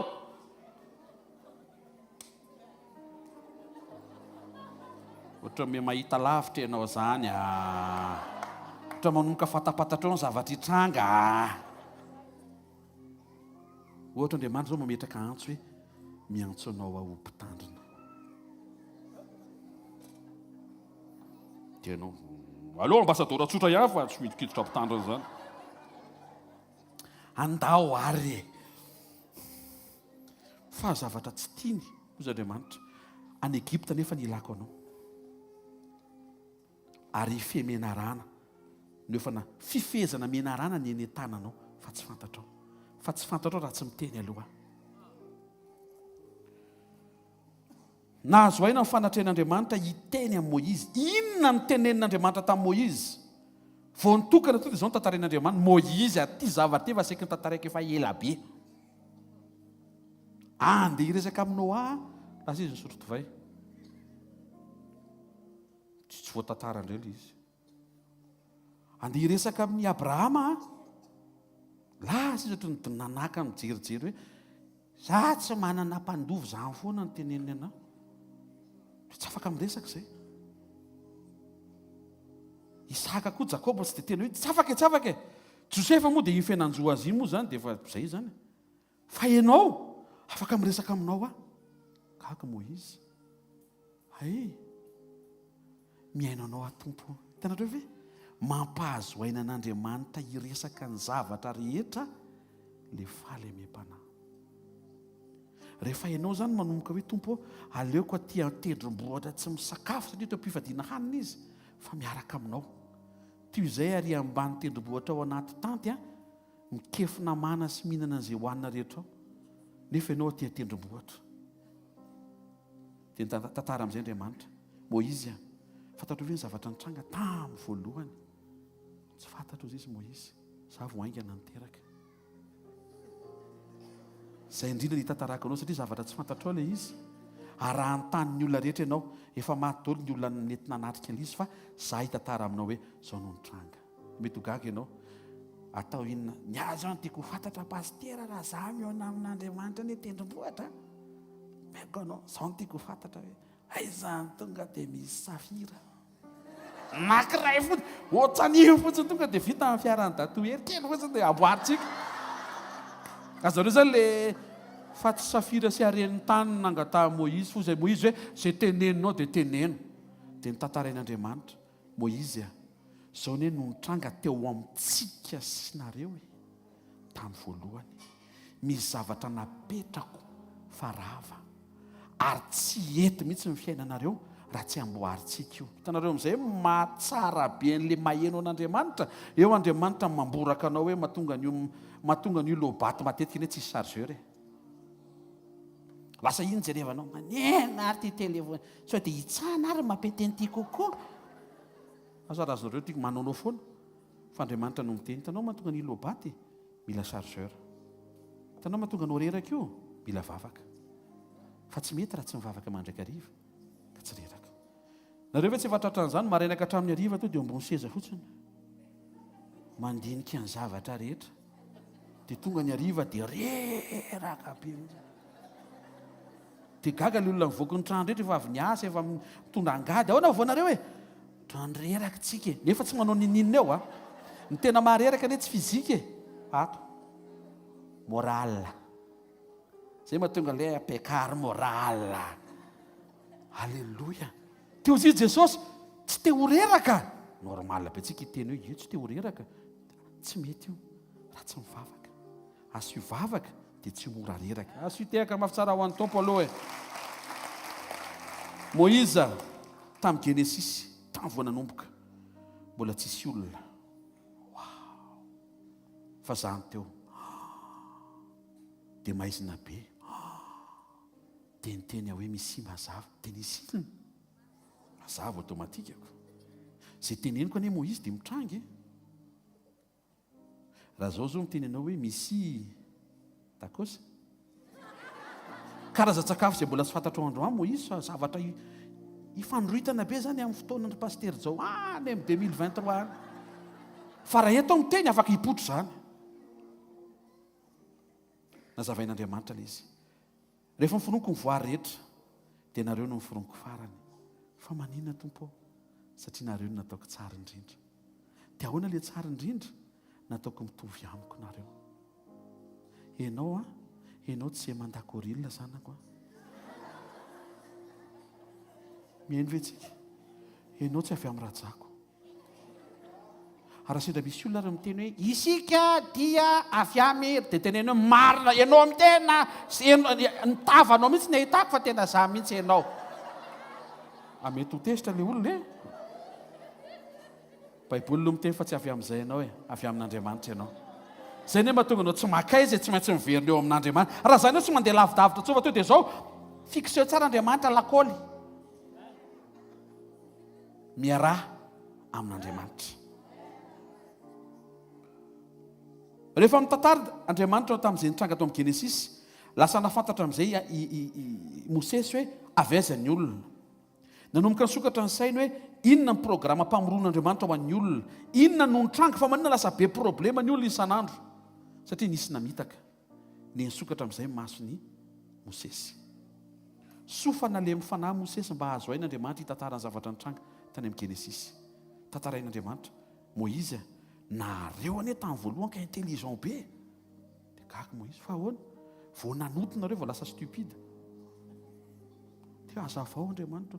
Taminareo vao niforoniko dia nomeko anareo ny fahafahana manome anarana ny biby rehetra. Tonga avany tonga dia hoe girafe.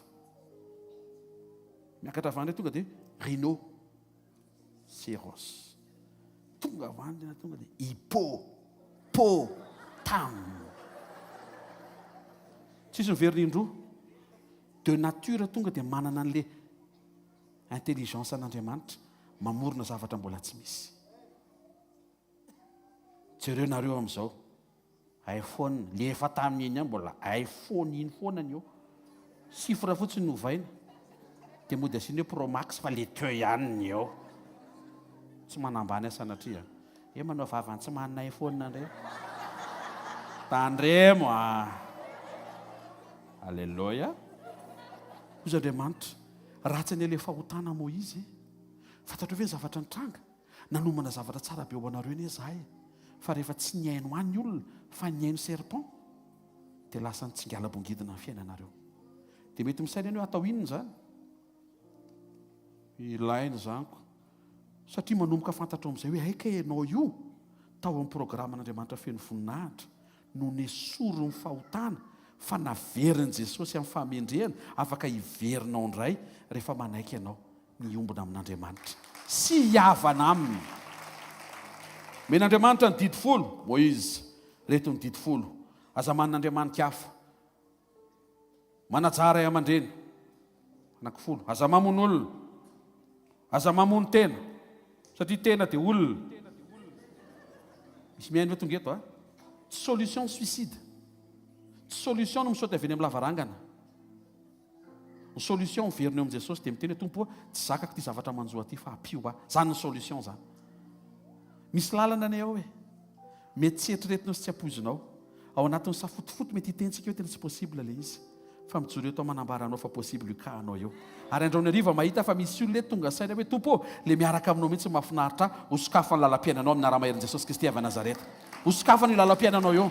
Satria hitan'Andriamanitra fa tsy ampahorenao le lalam-piainana sokafany ary tsy anadinonao azy le zavatra hosokafany. Any eny ny sosian'Andriamanitra.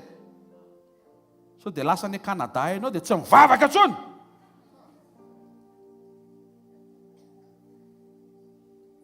Vao hoe tsy vaty dia efa tsisy vaty. Vao hoe tsy vaty, vao mbola tsy eo dia efa tsy.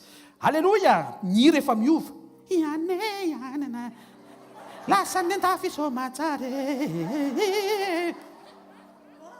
Reto tehirizo ny fiarahanao amin'Andriamanitra. Aza vela isy ampisaraka anao amin'ny fitiavana Kristy izany. Na inona. Tsy izay entinao ho amboarina tao fanatrehan'Andriamanitra problema amin'Andriamanitra fa ianao. Ho aiza ianao rehefa vahana le problème. Tomoera ao anatrehan'Andriamanitra. Tompo, tiako ny eo anilanao.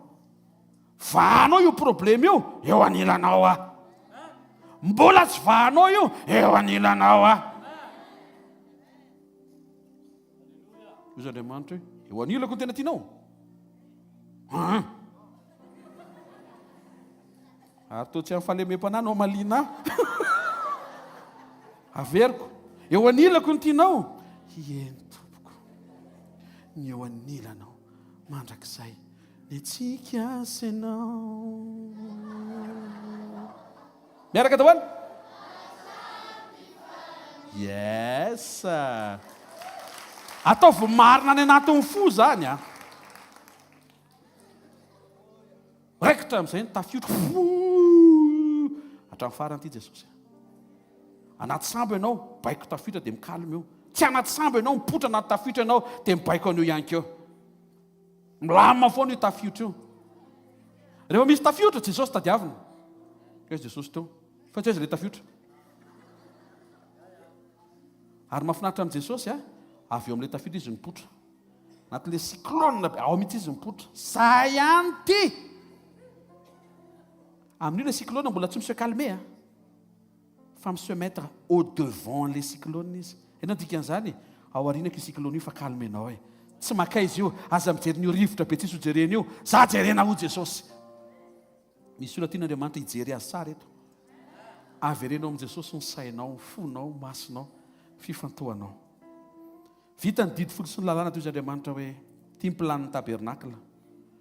Atao voatra an'io mihitsy fa misy an'io aty an-danitra. Mba ho marina amin'izany, ho marina amin'ny fanamboaranao an'io ny hoe ety tany takina any an-danitra.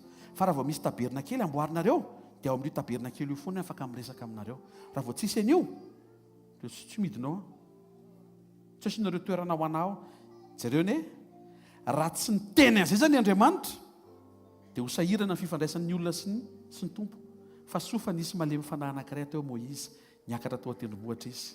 Rehefa niakatra tao izy, men'Andriamanitra ny planiny tabernakely. Rehefa namboarina ny tabernakely, amin'ny fotoana rehetra ietsoana vonjy, midina ny voninahitra, dia miresaka mivantana Moïse Andriamanitra ao amin'ny tabernakely. Niakatra tendrombohitra Jesosy. Tsy tabernakely atao tanana intsony no amboarina, ary tsy tabernakely anankiray. Fa temple be dia be no natsangana, ny vatanao, ny vatako sy ny vatantsika tsirairay avy. Amin'ny fotoana rehetra ilantsika an' Jesosy, tsy mankany Jerosalema ianao fa lafo be ny frena dia Etiopia Airlines sara. Angony, anaovantsika rally. Ary ilay pasteur aminao vaovao mianao siany izy raha avy eo ka. Tsy voatery mankany Jerosalema. Avy mivavaka tamarina dia izy hoe mitodika aiza moa za mivavaka ty eo. Tsika fanompon'Andriamanitra eto ne mahafinaritra. Dia ny saina mitodika any andrefana. Tena any Mozambika akay no mitodika fa tsy any Jerosalema zany. Azonareo ve? Fa soa ihany, fa tsy direction intsony ilay izy, fa cœur amin'izay. Ka na mety mitodika aty na mitodika ary na mitodika aty na mitodika aty, ny fonao mitodika any amin'Andriamanitra dia voaray ny vavakao, voaray ny saintim-ponao, voaray ny fitarainanao, ary hijoro sady miaino ny mamaly anao. Amen. Jesosy nahazo didy vaovao nomeny antsika. Hozy izy amin'ny Jona 13:34. Didy vaovao nomeko anareo, dia ny mba hifankatiavanareo. Ary aoka ho tahaka ny fitiavako anareo no mba hifankatiavanareo kosa. Alleluia. Iverina tamin'ilay hoe ohatry ny ahoana ny endriky ny olona malemy fanahy. Ny olona malemy fanahy dia tia fanatrehan'Andriamanitra mihoatra noho ny fepetra izay mampiadana maha-olona. Eto misy olona mety misaina zao tena izy ne pasteur tena tsy azonao an-tsaina mihitsy ao an-trano tsy afaka mivavaka, korotana be ao. Any am-piasana moa zany tena le patron tsy mpivavaka koa tsy afaka mivavaka. Eny ambony bus moa zany dia efa bon tsisy ivavahany. Dia hijoro vavolombelona eto Jona ilaza aminao hoe za raha angaty tany ekibony trondro fa azo ivavahana any. Tsy excuse ny toerana. Tsy excuse ny fepetra. Mety ohatry ny anatina fampahoriana sy fanaintainana ianao. Fa sandrato ny fonao dia miresaha amin'Andriamanitra fa izy ny afaka manafaka anao eo. Ary izy rery mahavonjy anao ao anatin'ny situation izay entinao eto amin'ny fanatrehana androany ariva ito. Ary za mahita fa matao Andriamanitra mandefa an'izany message zany, hijoro Andriamanitra hamonjy anao eo amin'ny situation misy anao eo. Tsy haiko inona le izy, tsy haiko inona le izy fa hita fa tsehatra ny famonjen'Andriamanitra mahatoky hikarakaranao amin'ny anaran'i Jesosy Kristy avy a Nazareta. Ahoana moa ny ivavahantsika raha tsy surtsika fa Andriamanitra no mahavita an'ilay izy ary tsika tsy mahavita an'ilay izy. Enao tsy afaka hivavaka hoe Andriamanitra etiko ambavaka ty zavatra efa vitako ty. Tena kaikanao tsy vavaka zany hoe. Fa ny vavaka hoe le zavatra tsy vitanao mihitsy hoe dia mila fanampiana ianao. Ny olona mivavaka zany dia olona manetry tena miantso vonjy fa tsy mahavita tena ary tsy mahavita rery. Ary indrindra fantantsara fa le Andriamanitra izay atsony, Andriamanitra rain'i Jesosy Kristy avy a Nazareta, dia Andriamanitra mahavita mahavonjy ianao amin'izay situation ninninina. Oeto eo tsy situation anao hafa vita mamonjy anao eo amin'ny kanao eo, zao androany ariva zao, vita an'izany. Aza vela hiala ao am-ponao ny fanantenana sy ny vision hoe ilay izy le pasteur nefa ela be ilay izy, mampaela azy masaka tsara. Inona ny tianao salady, sarambon'omby, saramaso? misy mibitsika salady any fa tahiny tompo ianao. Dia tsy mitovy préparation andreo. Ny anankiray mila fotoana maharitra.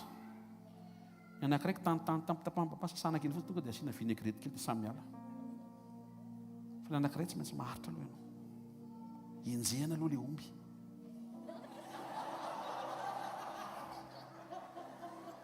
Samborina amin'ny rambo mbola etapy hafa ndraiky koa zay. Izy dia miazakazaka iny dia tapahana ny rambony. Tena kaikinao matoa maharitra io e. Tsara indrindra ny ao ambadika ao e. Avereny zay matoa maharitra io e. Tsara indrindra ny ao ambadika io e. Meko exemple anankiray ianao. Genesis toko voalohany, andininy voalohany, foron'Andriamanitra ny voary, ny foron'Andriamanitra ny biby, ny foron'Andriamanitra ny zavaboary, ny zavamaniry, ny coco, ny papay, ny bibilava, ny girafy, ny hippopotame, dauphin. Foron'Andriamanitra no ataoko farany, 6e jour, ny olona. Karaha ianao zany ohatran'ny hoe premier jour, ela loatra le premier jour hoe. Dia atao vato ianao zany. Satria mitranga sy ny seho. Azo raisiny ohatr'izay. Kanefa tsy vato be ny namoron'Andriamanitra anao, fa olona manana faharetana kely ianao. Manana faharetana kely fa efa miasa ny Andriamanitra ao. Efa eo mpamola volana ny tsara indrindra ho anao ny Andriamanitra ao. Matoky sy marina izy manomana ny tsara indrindra ho an'ny zanany. Asio tehaka mavy tsara ho an'ny tompo e. Amaranako azy. Hébreu 11:24-25. Menaran'i Jesosy. Finoana no nandava Mosesy tsy atao hoe zanaky ny zanaky vavy Farao rehefa lehibe izy. Mosesy dia nifidy hiara mitondra fahoriana amin'ny olon'Andriamanitra toy izay hanana fifaliana vetivety amin'ny fahotana. Hitanareo io? Le mivakiko teo tsy samba amin'ny voalohany. Le izy niteny aleoko mijana aty amin'ny désert toy izay makany tankanana tsisy ianao fa efa niainana io tamin'izy tany amin'ny lapan'ny Farao toy izy. Aleoko mijaly miaraka amin'ireo andevy ireo satria ireo ny manana anao. Toy izay hijanona atao amin'ny lapa, confort misy ny rehetra nefa toerana tsy misy ianao. Maria netona fery amin'ny zanak'Israely mitondra fahoriana. Ny ao amin'ny lapan'ny Farao fifaliana isan'andro, fety maraina atoandro hariva.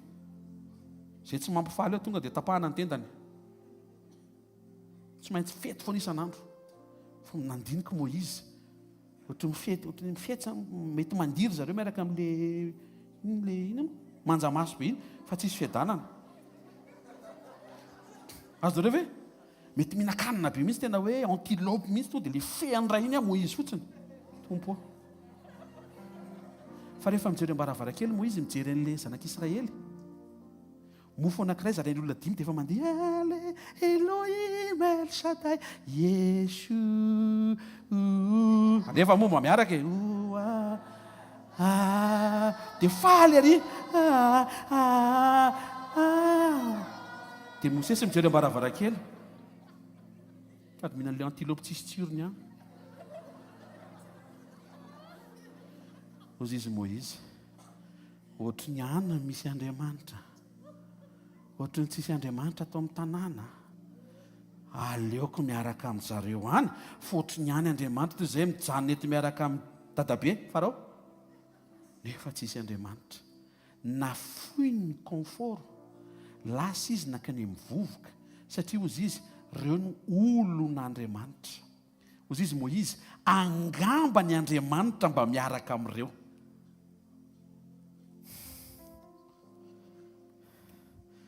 Aza atao mahataitra izay confort tsy confort enanao androany. Aza atao mahataitra.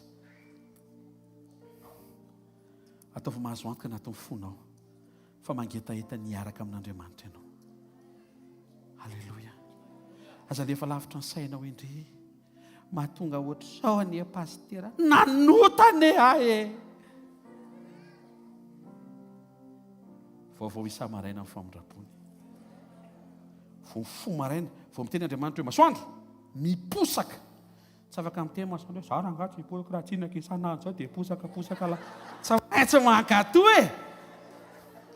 Nefa vao miposaka amin'ny masoandro tonga dia manao livraison. Inona ny livren'Andriamanitra vao maraina? Famondrapona, fiantrana, fahatsarana. Dia vao miteny hoe tompo tsy alehany aho. Famondrapona. Alehany ianao zao. tompo zany hoe tsy mivavaka mihitsy omaly fo vavaka amin'izay ianao androany hoy ne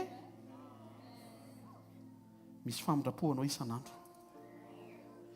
misy famindrapo anao isan'andro tsy midika zany hoe hoararotintsika amin'ny famindrapony fa raisy ilay famindrapo dia mitsangana vaovao ndry tompo mbola ny velominao aho misy programa mbola tianao ampahitana zay tsy hitako hatramin'izay mbola afaka ampahitanao aho fa na tsy ahitako ary afa tonga dia direct maneno trompeta dia mody any aminao tsika mety koa zany izy fotoana mbola niteny amin'ny tompo tompo reto olona tefikasana nomenao aho tanteraka daholo reo vao mandeha ny anaran' Jesosy rehefa melehibe tsika dia ohatra maiky ny ody dia tiako tena maiky ny ody hoe tompo le ao aminao mihitsy ny tena fiadana sy fitsarana ka na tsisy hitranga ary eo tefikasandro ianao ny tefikasana tsara indrindra ho ahy amin'ny fotoana tokony hanjavona amin'ny fiangonana inona ny tiako tenenina tsara ianao miandrandra'Andriamanitra amin'ilay zavatra irianao fa ambonin'izay ho many tsara mandrakizay fa raha tonga Jesosy hakany azy isan'le azy ianao ho alainy avereny hoe tiako no eo anilan'Andriamanitra hoe taontsika hitsangana anao vavaka anankiray hoe teo anatrean'Andriamanitra mifonao mba aneo an'izany fahalemem-panahy zany mba ho tahaka ny romosesy tahaka an'izay naseho an' Jesosy ioaranao ny fepetra-piainana ny confort eo amin'izay misy ianao androany hitenenanao aminy hoe tompo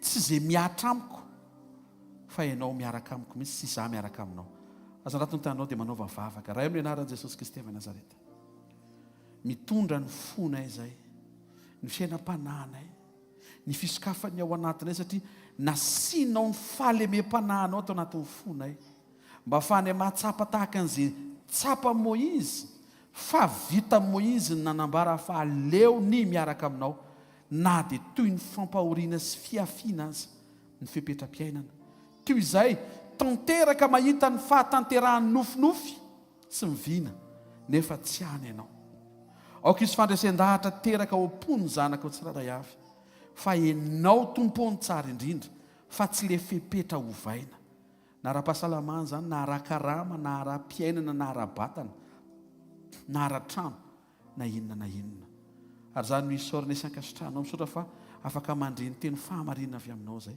tianay ianao ho tamana sy afaka hiaraka aminay sy ho tamana afaka aneo sy hiresaka aminay hanambaran'ireo karazana fanambarana ampety anay misaotra ny amin'ny titakarivo ty amin'ny anaran'i Jesosy Kristy tompo amen tiaka mafitsika ao an' Jesosy mazotoana vetivety anao fanatritsika dia ao anatin'izay misy vaovao dia vita izay dia mbola anao vavaka tsika dia tsofina rano ianao dia miravitsika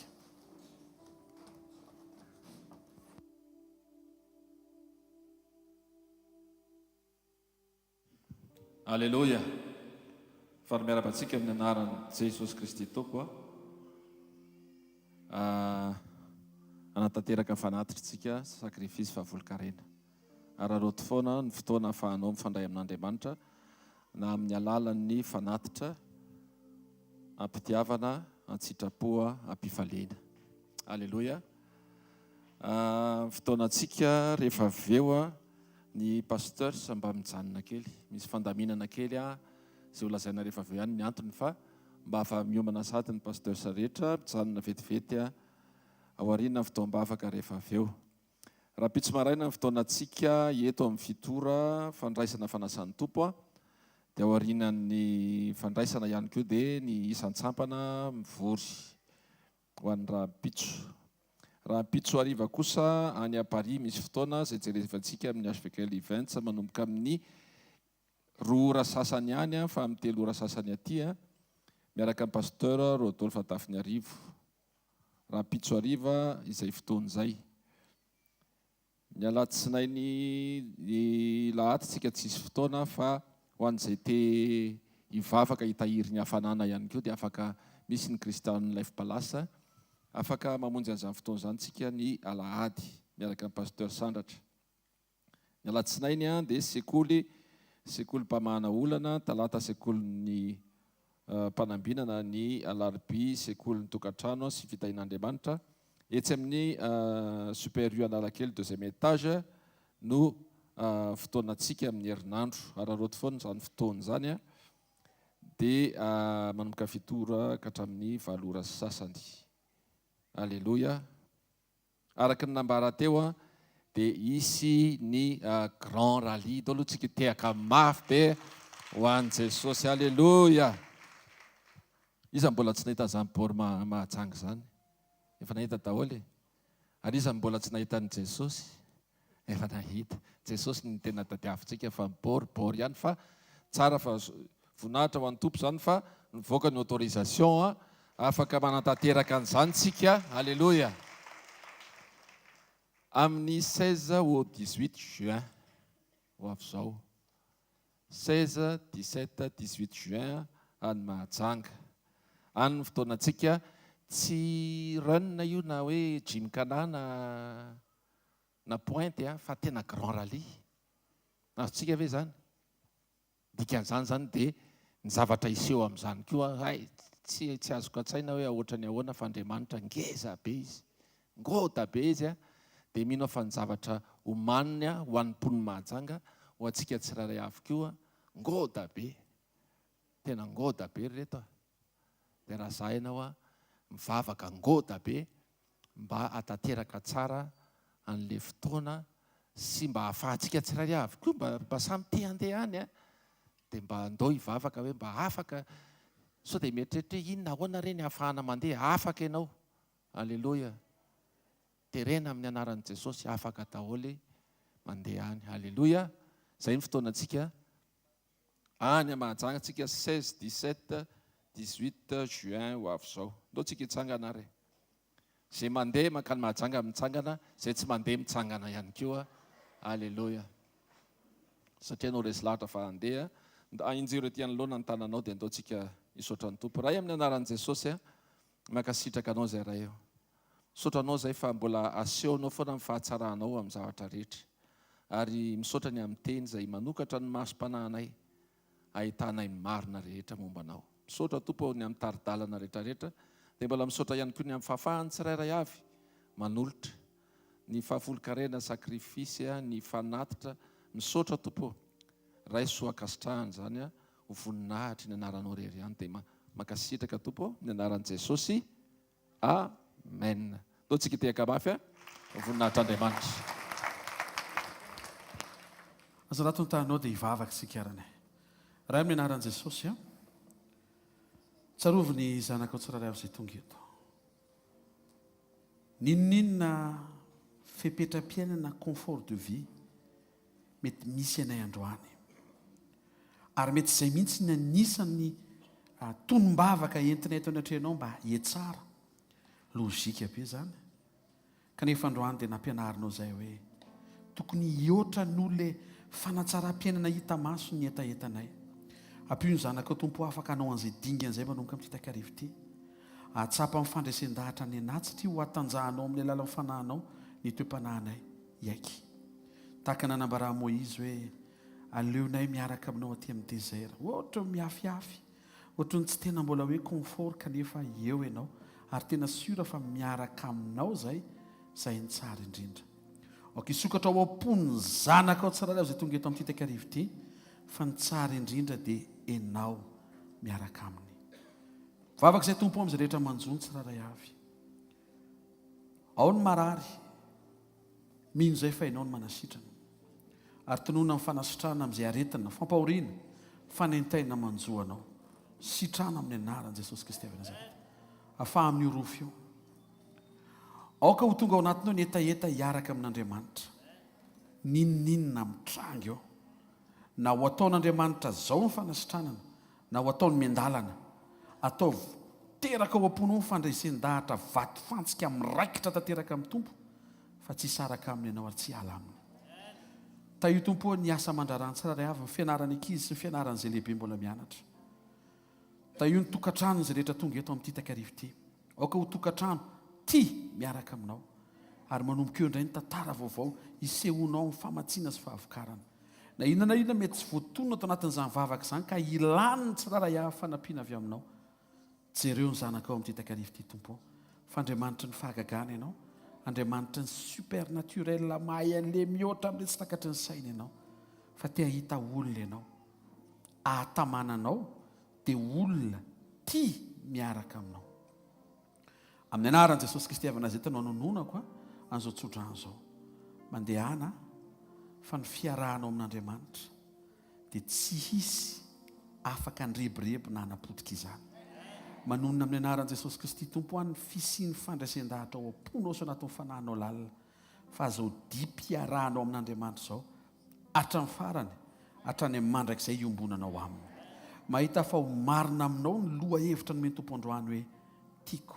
ny eo anilanao Andriamanitra amin'ny anaran'i Jesosy mandehana fa mifomban'Andriamanitra mpiavaka an'ity weekend ity sy herinandro manaraka eo iseho ny voninahitran'Andriamanitra tonona amin'ny anaran'i Jesosy sa le tsy nety hatramin'izay mety amin'izay satria tia miaraka amin'Andriamanitra ianao le nikarakarana hatramin'izay ohatra mbola tsy tafavoaka iverenao ara-pikarakarana amin'izay fa mety io satria hitan'Andriamanitra fa te hiaraka aminy amin'izay ianao amin'ny anaran'i Jesosy Kristy velona masina sy manan-kery avy Nazareta amen teny kaikinao misy zavatra ny fitain'Andriamanitra teo hoe satria ny zavatra novainao tao anatin'ny fonao hoe tsy le zavatra mampahoro hoe fa le fiarahanao amin'Andriamanitra mihitsy hoe sy tiaka mampitsara ho an'ny tompo tao antsika hivavaka ho an'ny asa any ampitan-dranomasina sy ho an'ny asa any Mahajanga to dia hatambatritsika tompo momba an'ireo asa ireo aseho ny voninahitra ao dia aoka iseho ny fahaiza-manao anao raha amin'anaran'i Jesosy matsiaro-bavaka izay ny asa rapitso-riva ny Bagneux Paris